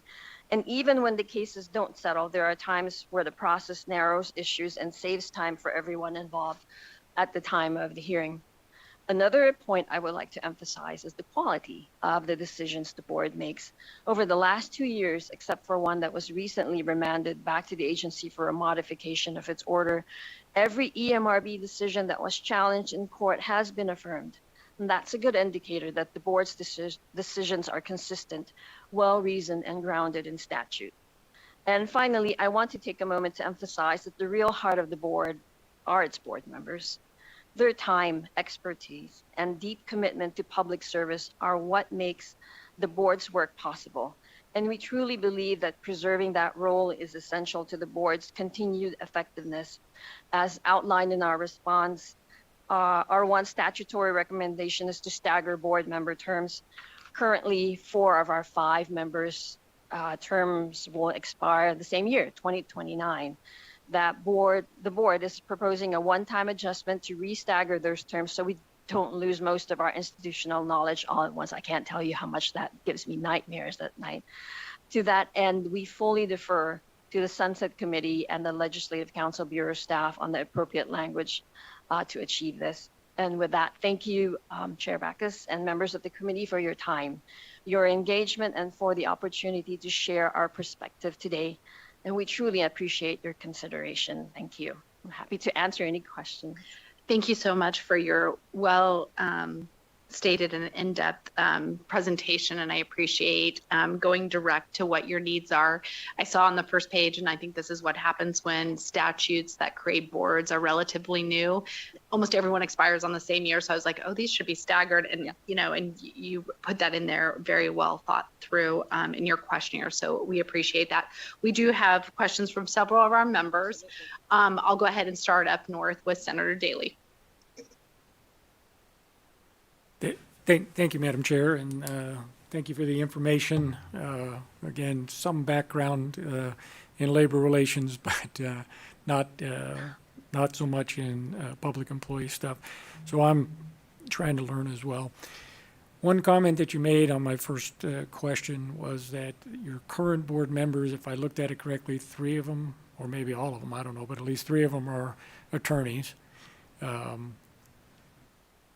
Is there any, other than not being affiliated with a government agency or a union directly or association, there are no other qualifications? So I guess you're lucky you've got people that you said, quote unquote, I think, all have extensive labor experience, but that's not a requirement for the appointment. I think it's critical for what the board does that people have that. Have you ever thought about adding any, without getting it too onerous, qualifications?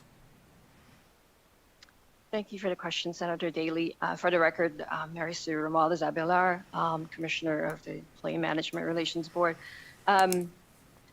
As this last go around, when the governor was going to appoint new members or reappoint the members to the board, the governor's office had actually reached out to ask whether or not I had any opinions on some of the applicants. The applicants usually will turn out to be people that are have backgrounds in labor relations, either in the private sector or the public sector. It just so happened that that our one of the three attorneys on the board has been on the board since 2013. So he is like our senior member. He's the chair, Mr. Eckersley. He's an attorney, but his background is not labor. His background is more contracts, real estate, that sort of thing. But because he has served on the board for a long time and he's keen to addressing issues regarding public labor relations, he has continued to serve on the board since 2013. Now, two of our other members, the two other attorneys, Mr. Urban was affiliated with SEIU. Mr. Snyder was affiliated with the LVCEA, the City of Las Vegas Employees. One of our other members, Mr. Smith, was a former teacher. And Mr. Keating was also a former manager at the RTC. And so when we send out the applications for the board membership, I don't really know who's actually listening or responding to to that call. And it's only when the governor's office reaches out and say, hey, we have these people who are interested. Would you like to see their backgrounds? I say, yes, of course, and I'll give you my recommendations at that point. But there are I'm sorry, like a circuitous route to answer your question. There are no qualifications, specific qualifications anyway, as to whether or not you are able to serve on the board. We would like that you would have some labor background, because then you'd understand the issues better that way. Either public or private, it doesn't really matter to us. Like I said, Mr. Eckersley never had any relations backgrounds. His attorney background is for real estate and contracts. I hope that answered the question, Senator. It does a little bit, and it sounds like we're lucky to have the people that we have currently. But to me, it seems that we should or might want to look into some legislation that we don't want to narrow it down so far that it says only attorneys can do it, because there are plenty of people that have expertise, as my colleague from Southern Nevada said recently, well, I used to be a union representative. I'm sure they've got other people that are not attorneys have qualifications as well. But there should be some background to me in that, or an attorney, contract law, you understand what the terms of a contract mean, and you can read them and understand them. So I think that, so it seems to me there should be some qualifications to do that, because, and I'm not trying to disparage anybody or say anything about any of the people that might be in the position, but appointments to these types of boards is part of the spoils system, right? And it would seem to me that we should have some qualifications, or we have a substantial chance of ending up with somebody who just wants to be there, maybe has a different agenda, not otherwise qualified to be on the board, that gets appointed without some additional guidance, other than you can't have more than 3 from one party, and you can't be directly affiliated with the state agency or the union. Any objection to that, or, I mean, it seems to me to make a little sense that you'd want to get qualified people. Yes, and thank you for the comment, Senator Daly. Again, for the record, Mary Sue Romualdez Abelar. I fully agree with you that we should have like a diversity from not just management and not just attorneys. And actually, this last go around of appointments, there were a couple of non-attorneys. One of them was appointed to the board, Mr. Keating, although he was closely related to management at some point, and that was like 20 years ago in his previous life. He is more of a consultant at the moment. I think I made that comment to our chair. I really want someone that is not an attorney. I love it. I've worked with attorneys for all my life, so I understand that they bring something to the table that helps the board, because we are a quasi judicial. The board functions that way. There's a lot of legal mechanisms. There's a lot of contract reading. There's a lot of precedent that has to be considered. And being an attorney, it's just your brain's wired that way. But having a background in labor is absolutely necessary for me. Either public or private labor, it's absolutely necessary to me for you to understand the nuances of labor relations, especially with collective bargaining agreements. And I agree that doesn't have to be all attorneys. You got retired mediators, arbitrators, those type of people would have that experience, but most of them are attorneys as well. And you said that it's absolutely necessary, but not required. So with that, without some guidance on the necessary qualifications to be effective at the position, I think we're running the risk of an appointment that's made without any guardrails. So anyway, I hope we can maybe consider that. And then you did also mention, that you don't want all experienced people in labor that are all from management. There's no split there, as that, you just have the party affiliation is the background all management, is the background all labor. Should there be a mix, I think would be a different consideration as well. So technical question, if I can continue, Madam Chair. Go ahead. Yes. So just, you can tell me, and it's just a thought that I had when I look at NRS 288-110 sub 4. And I don't know if you've ever had an issuance. 6 months is a long time. What that says is the board may not consider any complaint or appeal filed more than 6 months after the occurrence, which is the subject of the complaint or appeal. So just a clarification there on two things. 6 months is a long time, but have you ever had a situation where something was time barred, where somebody you didn't know, so wouldn't language knew or should have known, for the 6 months?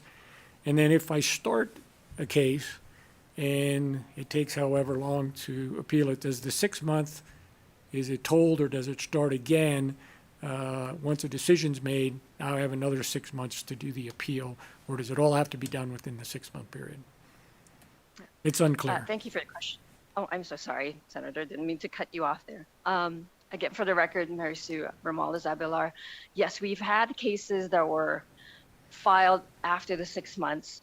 The board takes those into consideration, whether or not the employee, and it's usually on the employee side, right? The employee has representation. The board will take that into consideration.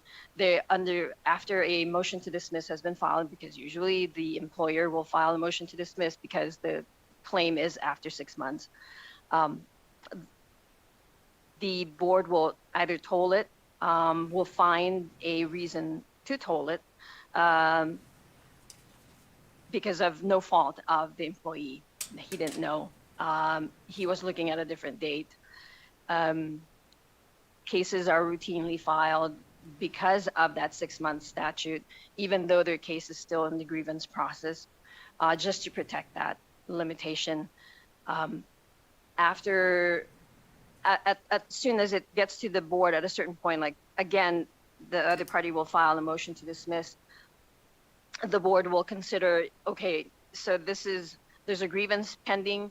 We'll stay the case. So the case will be stayed until after the grievance is resolved, either in the grievance level, higher level, and gets arbitrator level, gets appealed, whatever it is.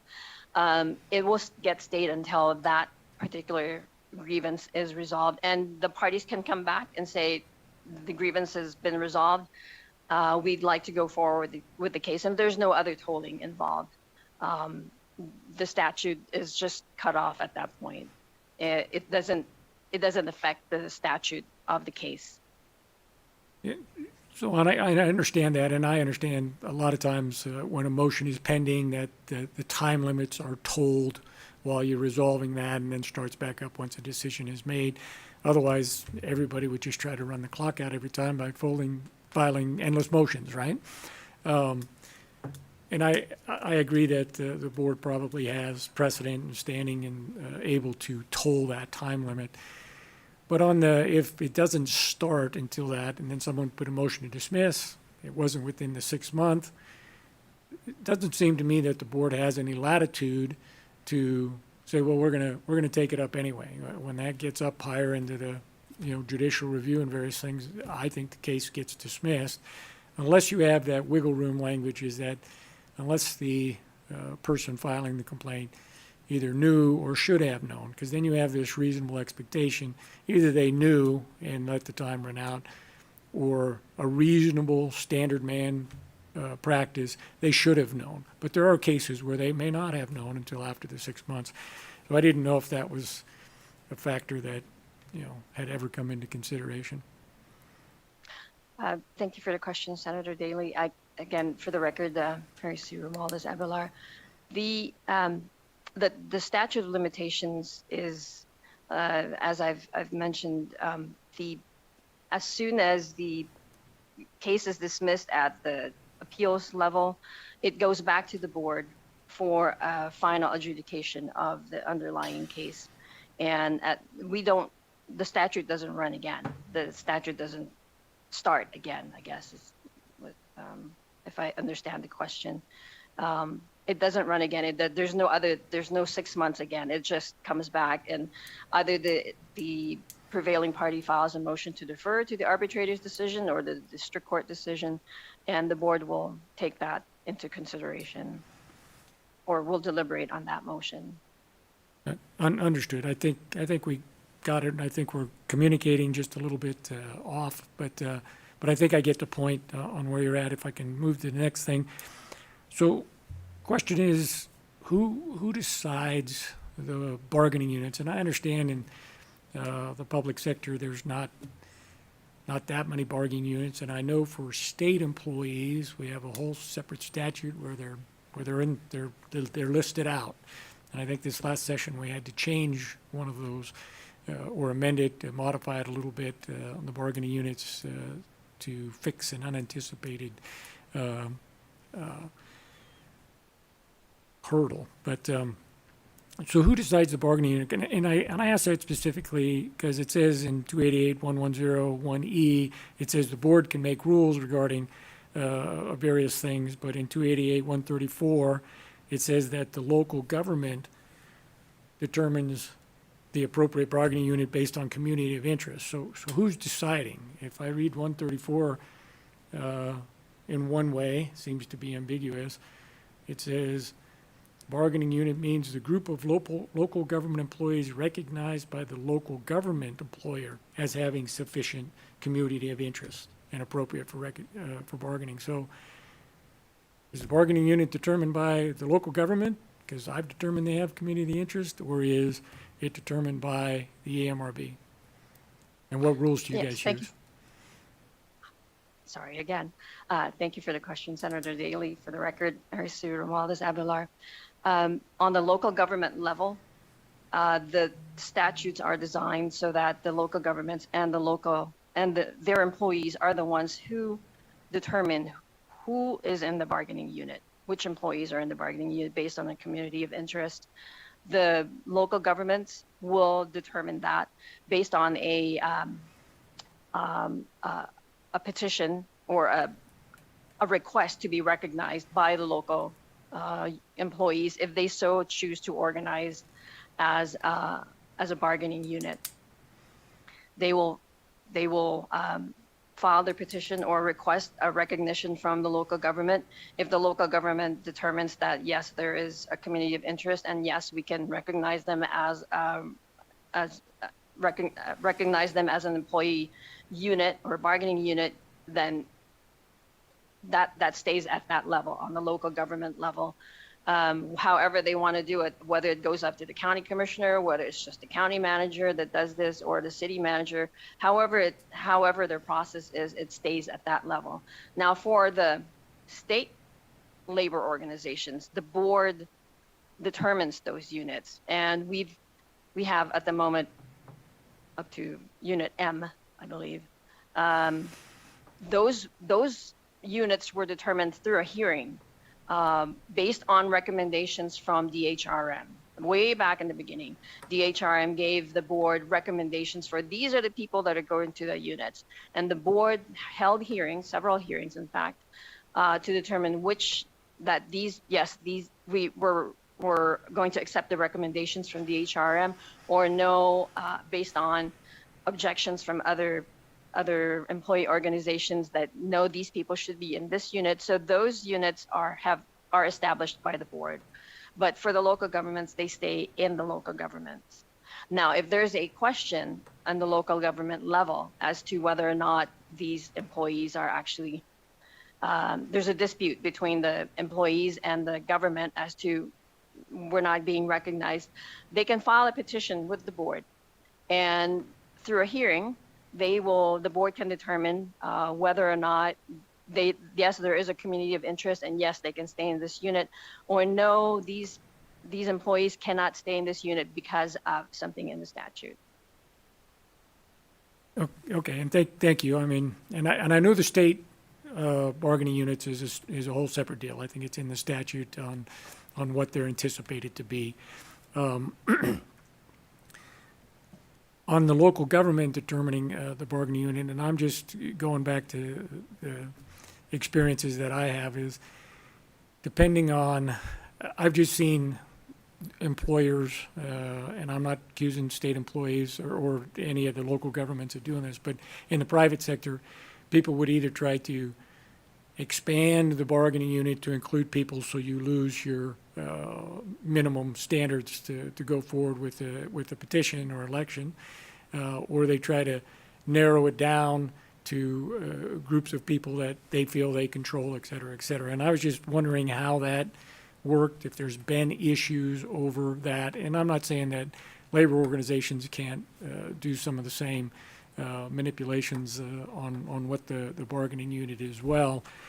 So do they only look at the community of interest and then what behind that? Because I know on the National Labor Relations Board side of it, when they're determining bargaining units, they look at community of interest, they look at common supervision, they look at common or wage rates, those types of other issues, or is it just somebody's deciding the community of interest and they're all this or they're all that?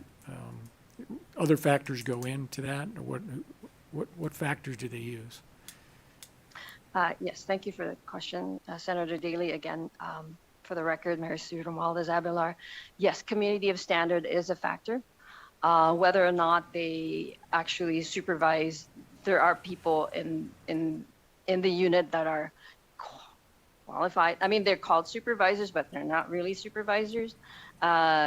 Those issues come up before the board, and either the local government or the employee organization can file a petition with the board for the board to determine, because if they can't come to an agreement, we try to be hands-off with local governments as much as we can, because they know more about what goes on in their local governments than the board will. But if there is a dispute and they can't come to an agreement, they can come to the board. And through hearings and through testimony, the board can make a decision on that. And of course, those decisions are appealable. They can appeal to the district court. And I hope that answers the question. I think so, and I haven't heard of any big issues, so I'll move on on that. If it hasn't been a problem, I won't go looking for one. I'm trying to look for the piece of paper that I'm looking for. Anyway, it says that you guys resolve unfair labor practices for resolving prohibited disputes, and you put ULP in parentheses. Now, I understand the National Labor Relations Act side. You have Section 8A, which is unfair labor practices by employers, and you have 8B, which are unfair labor practices by the union. Do we have a similar statute where it's listed out what the prohibited actions are, other than strikes? No, oh, yes, other than strikes, yes. Thank you for the question. And I not off the top of my head, but there are prohibited practices that are laid out in the statute. And if Senator Daley, if you wanted a more definitive answer or a more detailed response to that, I can get back to you and provide you with a response. Yeah, that would be helpful, I guess. So I have more information. And then I'm looking for my question here. I think it was question 17.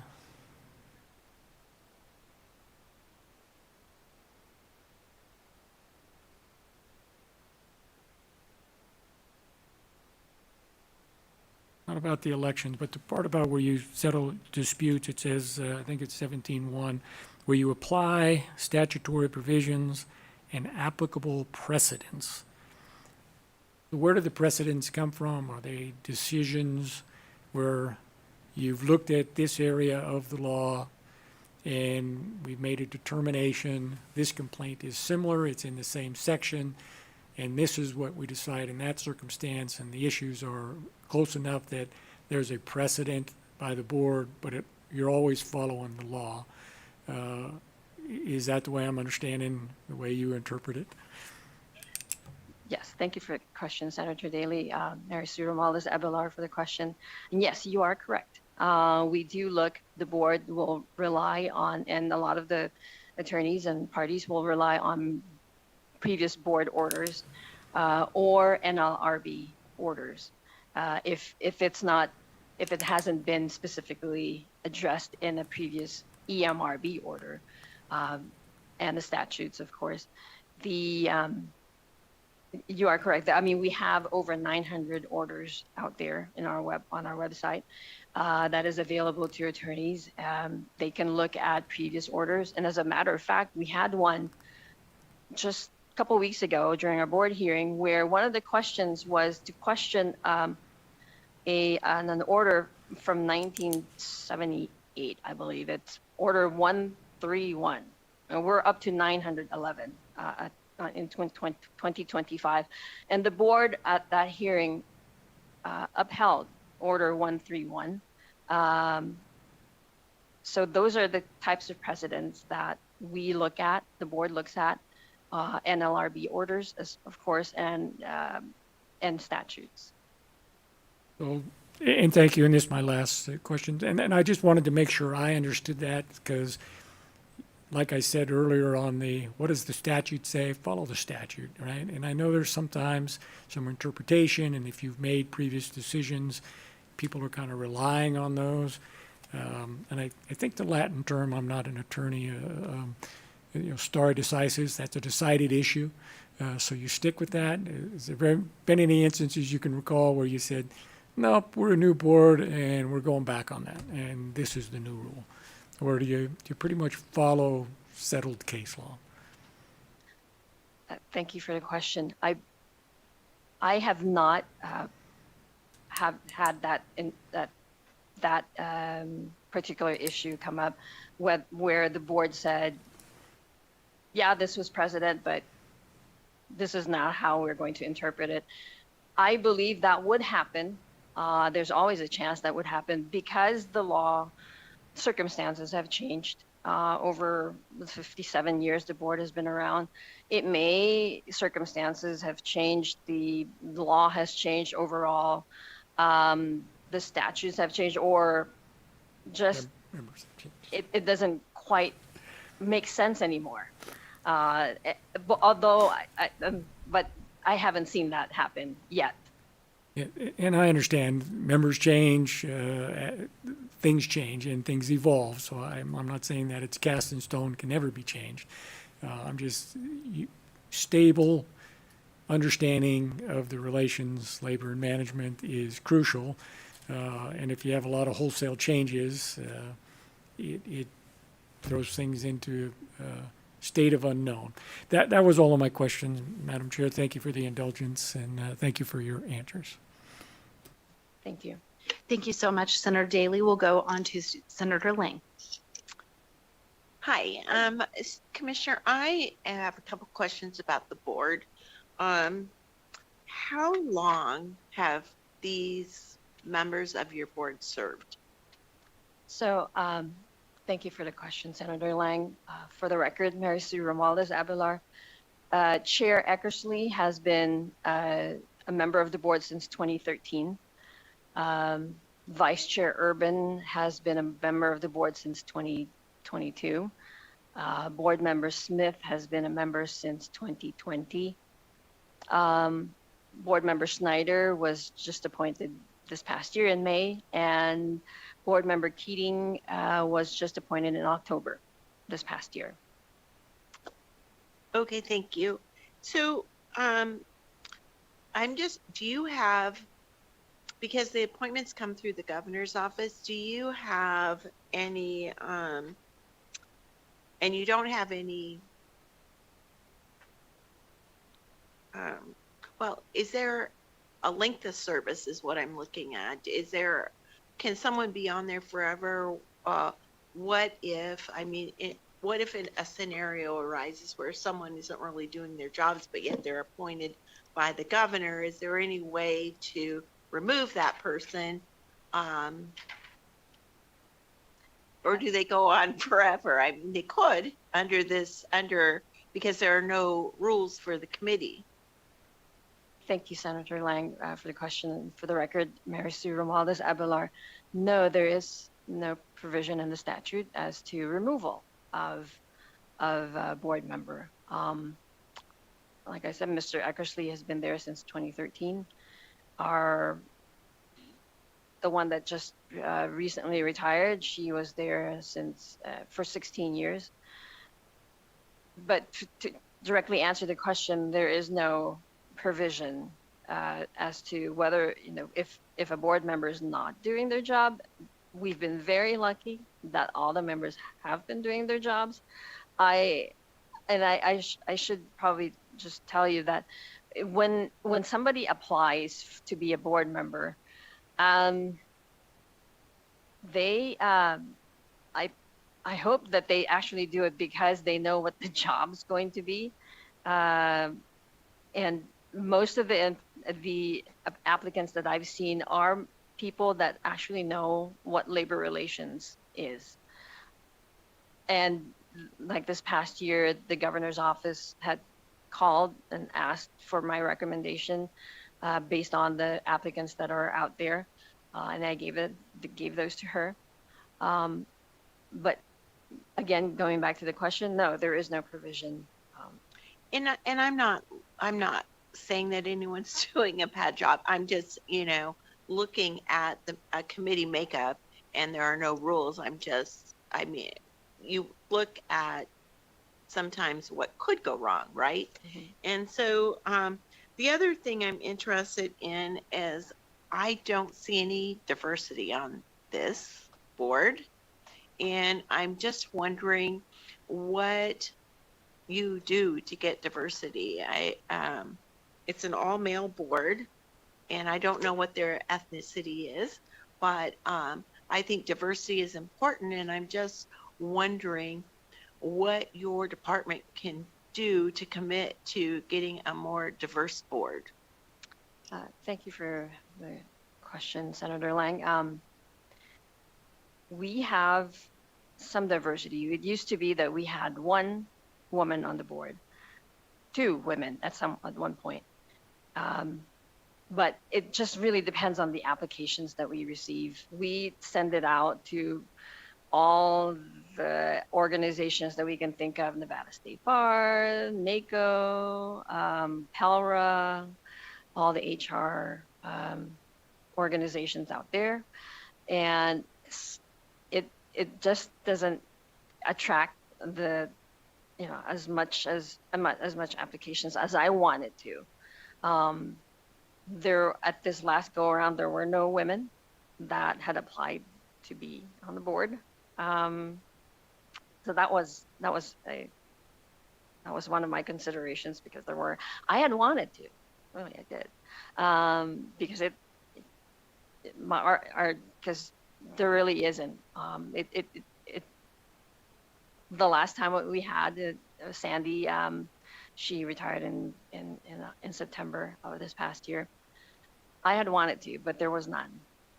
I just can't do anything about that.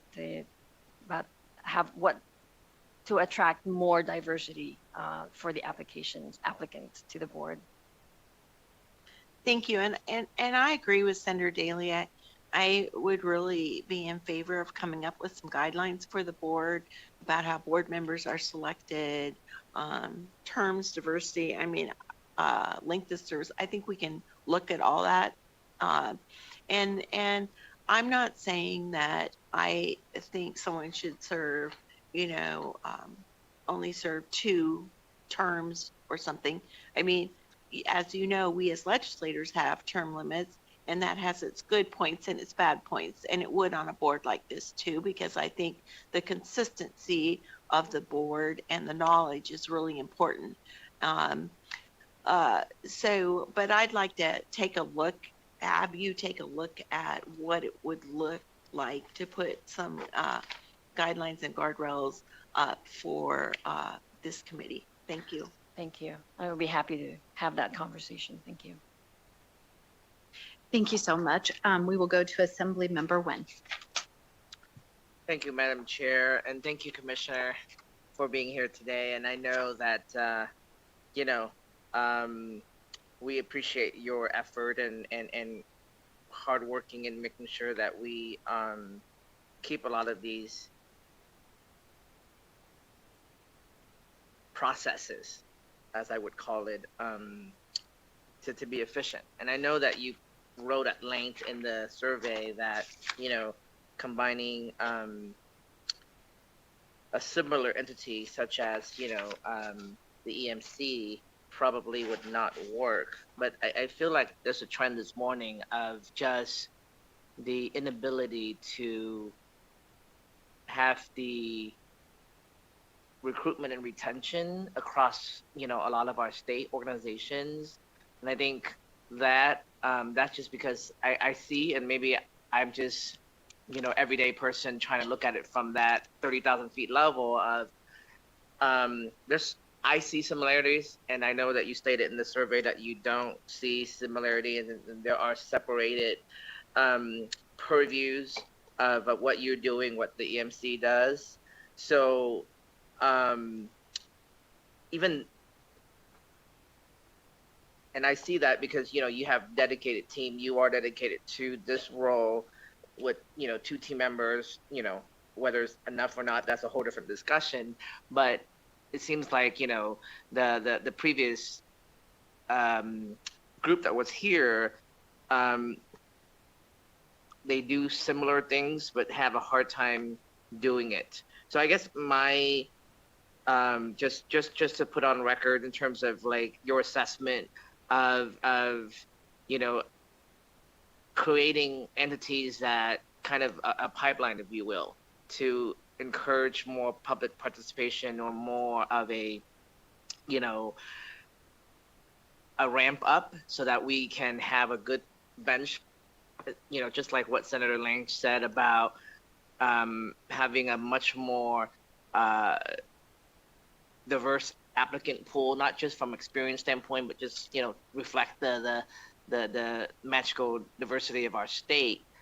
How do you think adding on a, I don't know, a dotted line or some sort of, I guess, sharing best practices. Because I'm also saying that if the last group have a full-time person dedicated to doing it, and maybe we just ask all the director of all of the agencies, say, hey, it's your job to help fill these roles. If you don't, then, you know,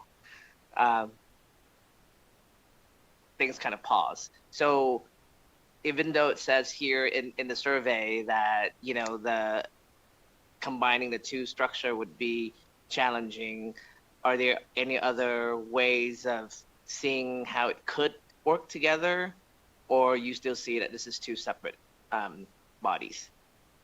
Thank you for the question. For the record, Mary Sue Romualdez Abelar. Well, first thing I have to clarify is there's, as the EMC response, Michelle and Carrie said, there's absolutely no overlapping authority between the two boards. They are two different tools for two different jobs. I know there was a question about, because there's nothing in their statute that says only the ones that without the CBA are their jurisdiction. Our jurisdiction is clear, only the employees that are under a collective bargaining agreement. If we try to combine, there's going to be some conflict there, because they also, aside from hearing, they're the last stop for hearing grievances, they also play an advisory role to the governor, because some of our jurisdiction we have are for state employees. That sort of creates a conflict. But do you have in mind like specific functions for both the EMC and for our board that would maybe, in your, looking at it from this view, high view, whether or not, is there something that you're seeing that maybe we're not seeing, maybe I'm not seeing yet? Yeah, and I'll take it offline, because I think sometime I could really go off on one side of this conversation, but I think there are certain things that your group is doing that's effective that I think could help, you know, groups like the previous presenter with more efficiency. Okay. And perhaps that's where I was going, is that perhaps we're all one big happy family, right? We're doing different things, but at the same time, we're just, our goal is to move the state forward and making sure that everything's functioning. So along that line, just trying to see how best practices can be shared. And we could look at that, you know, especially here in Sunset, because there's so many folks that are coming up to us where maybe they just need a few tweaks. Maybe they just need stronger teeth into a couple of the outdated language, just so that we can be more efficient. So I think I'm just asking from the perspective of how we can collaborate. And so I'll be happy to take the conversation offline, Commissioner, but that is just where I was going with that, and I'll yield it back to the chair. Thank you. Absolutely, Assemblymember Nguyen. Thank you. I would love to have that conversation. And thank you so much. Going one more time, any members that have any other questions for our commissioner? I don't think so. So with that, once again, thank you so much for your time today, and well-prepared and in-depth presentation answering our questions. We really appreciate that. Thank you. And so I can go ahead and close agenda item 5D. And if you don't mind turning off your mic, that'd be greatly appreciated. And then we'll go ahead and open up agenda item 6, which is we're returning from last meeting to selection of boards, commissions, and similar entities for review during the 2025-2026 interim. Members, we have already selected 16 boards and commissions for review during this interim. I would like the committee to consider the addition of just one more, but on the back end, we may be removing one off of our list. We received a request from the Nevada Health Authority to consider the possible termination of the Medicaid Reinvestment Advisory Committee established by NRS 422 5.185 as its duties appear to overlap with the Medicaid Advisory Committee. Are there any questions or comments about adding the Medicaid Reinvestment Advisory Committee to the list of entities to be reviewed by the Sunset Committee this interim? With that, I would go ahead and accept a motion from our committee to review the Medicaid Reinvestment Advisory Committee. I have a first from Assemblymember Nguyen. I have a second from Assemblyman Hafen. Is there any discussion on the motion? With that, I would go ahead and those in favor say aye. Aye. Those opposed say nay. The motion carries. Thank you so much. The next item, the committee has also received a request from the Board of Applied Behavioral Analysis to no longer be reviewed since it's undergoing an audit by the audit division. One of the items that we did bring before us was to consider boards that were highlighted by our BNI to look at, because maybe things like this one was like an audit that may not have been conducted yet. And so with that, I thought maybe just because it's a smaller board that the focus could be placed on their audit this year, and if a future Sunset Committee would want to bring them before the Sunset Committee in the future, that could be happen. And just because of the limited meetings we have and the amount of work we're going to do, it kind of makes sense. But if anyone has any questions or discussions about this, I'd be happy to answer that. Doesn't look like that, so that I'll go ahead and accept a motion to withdraw the committee's selection of the Board of Applied Behavioral Analysis for review. So I have a first from Senator Lang. I have a second from Assemblymember Nguyen. Is there any discussion on the motion? With that, those in favor say aye. Aye. Those opposed say nay. The motion carries. And we are on to our last agenda item, 7, public comment. Just would like to remind those, if anyone is left, that we'll limit our comments to 2 minutes. Is there anyone wishing to provide public comment in Carson City? We don't have anyone left in our room in Las Vegas. No public comment up here either. Thank you so much, Senator Daly. So last but not least, we'll go to the phone lines. ABH, is there anyone on the phone lines wishing to give public comment this afternoon? Thank you, Chair. If you would like to provide public comment, please press star 9 now to take your place in the queue.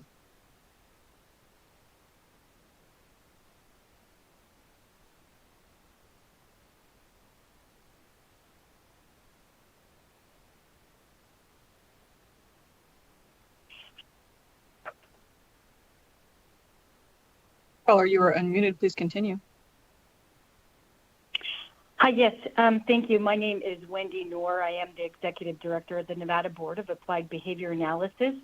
2 quick items. Thank you for considering our removal from this year's consideration of a review by the Sunset Committee.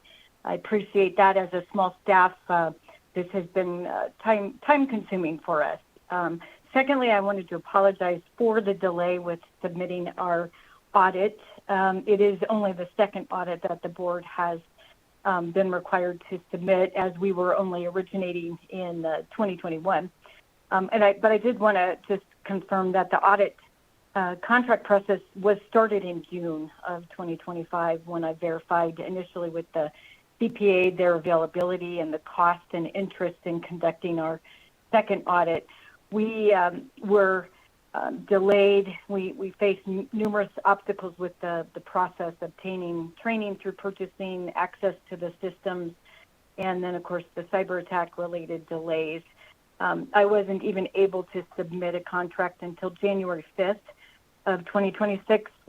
It was submitted and approved on the 13th of January, and that audit is nearing completion. So during this time, I just wanted, I was also in contact with the LCB auditors to make them aware of our delays. So again, I appreciate the support and understanding regarding this delay, and then as well for delaying our sunset review. If you have any questions, please don't hesitate to reach out to us. Thank you. Thank you. AVH, do we have any other callers online for public comment? Chair, your public line is open and working, but you have no more callers at this time. Perfect. Thank you so much. And so that goes ahead and concludes our meeting today. I'd just like to remind everyone that our next meeting is on March 27th, 2026. And I'd like to obviously thank our members who participated, those that are stepping in today, fulfilling the shoes of other members of the committee, as well as our staff, and hope everyone has a good rest of their day.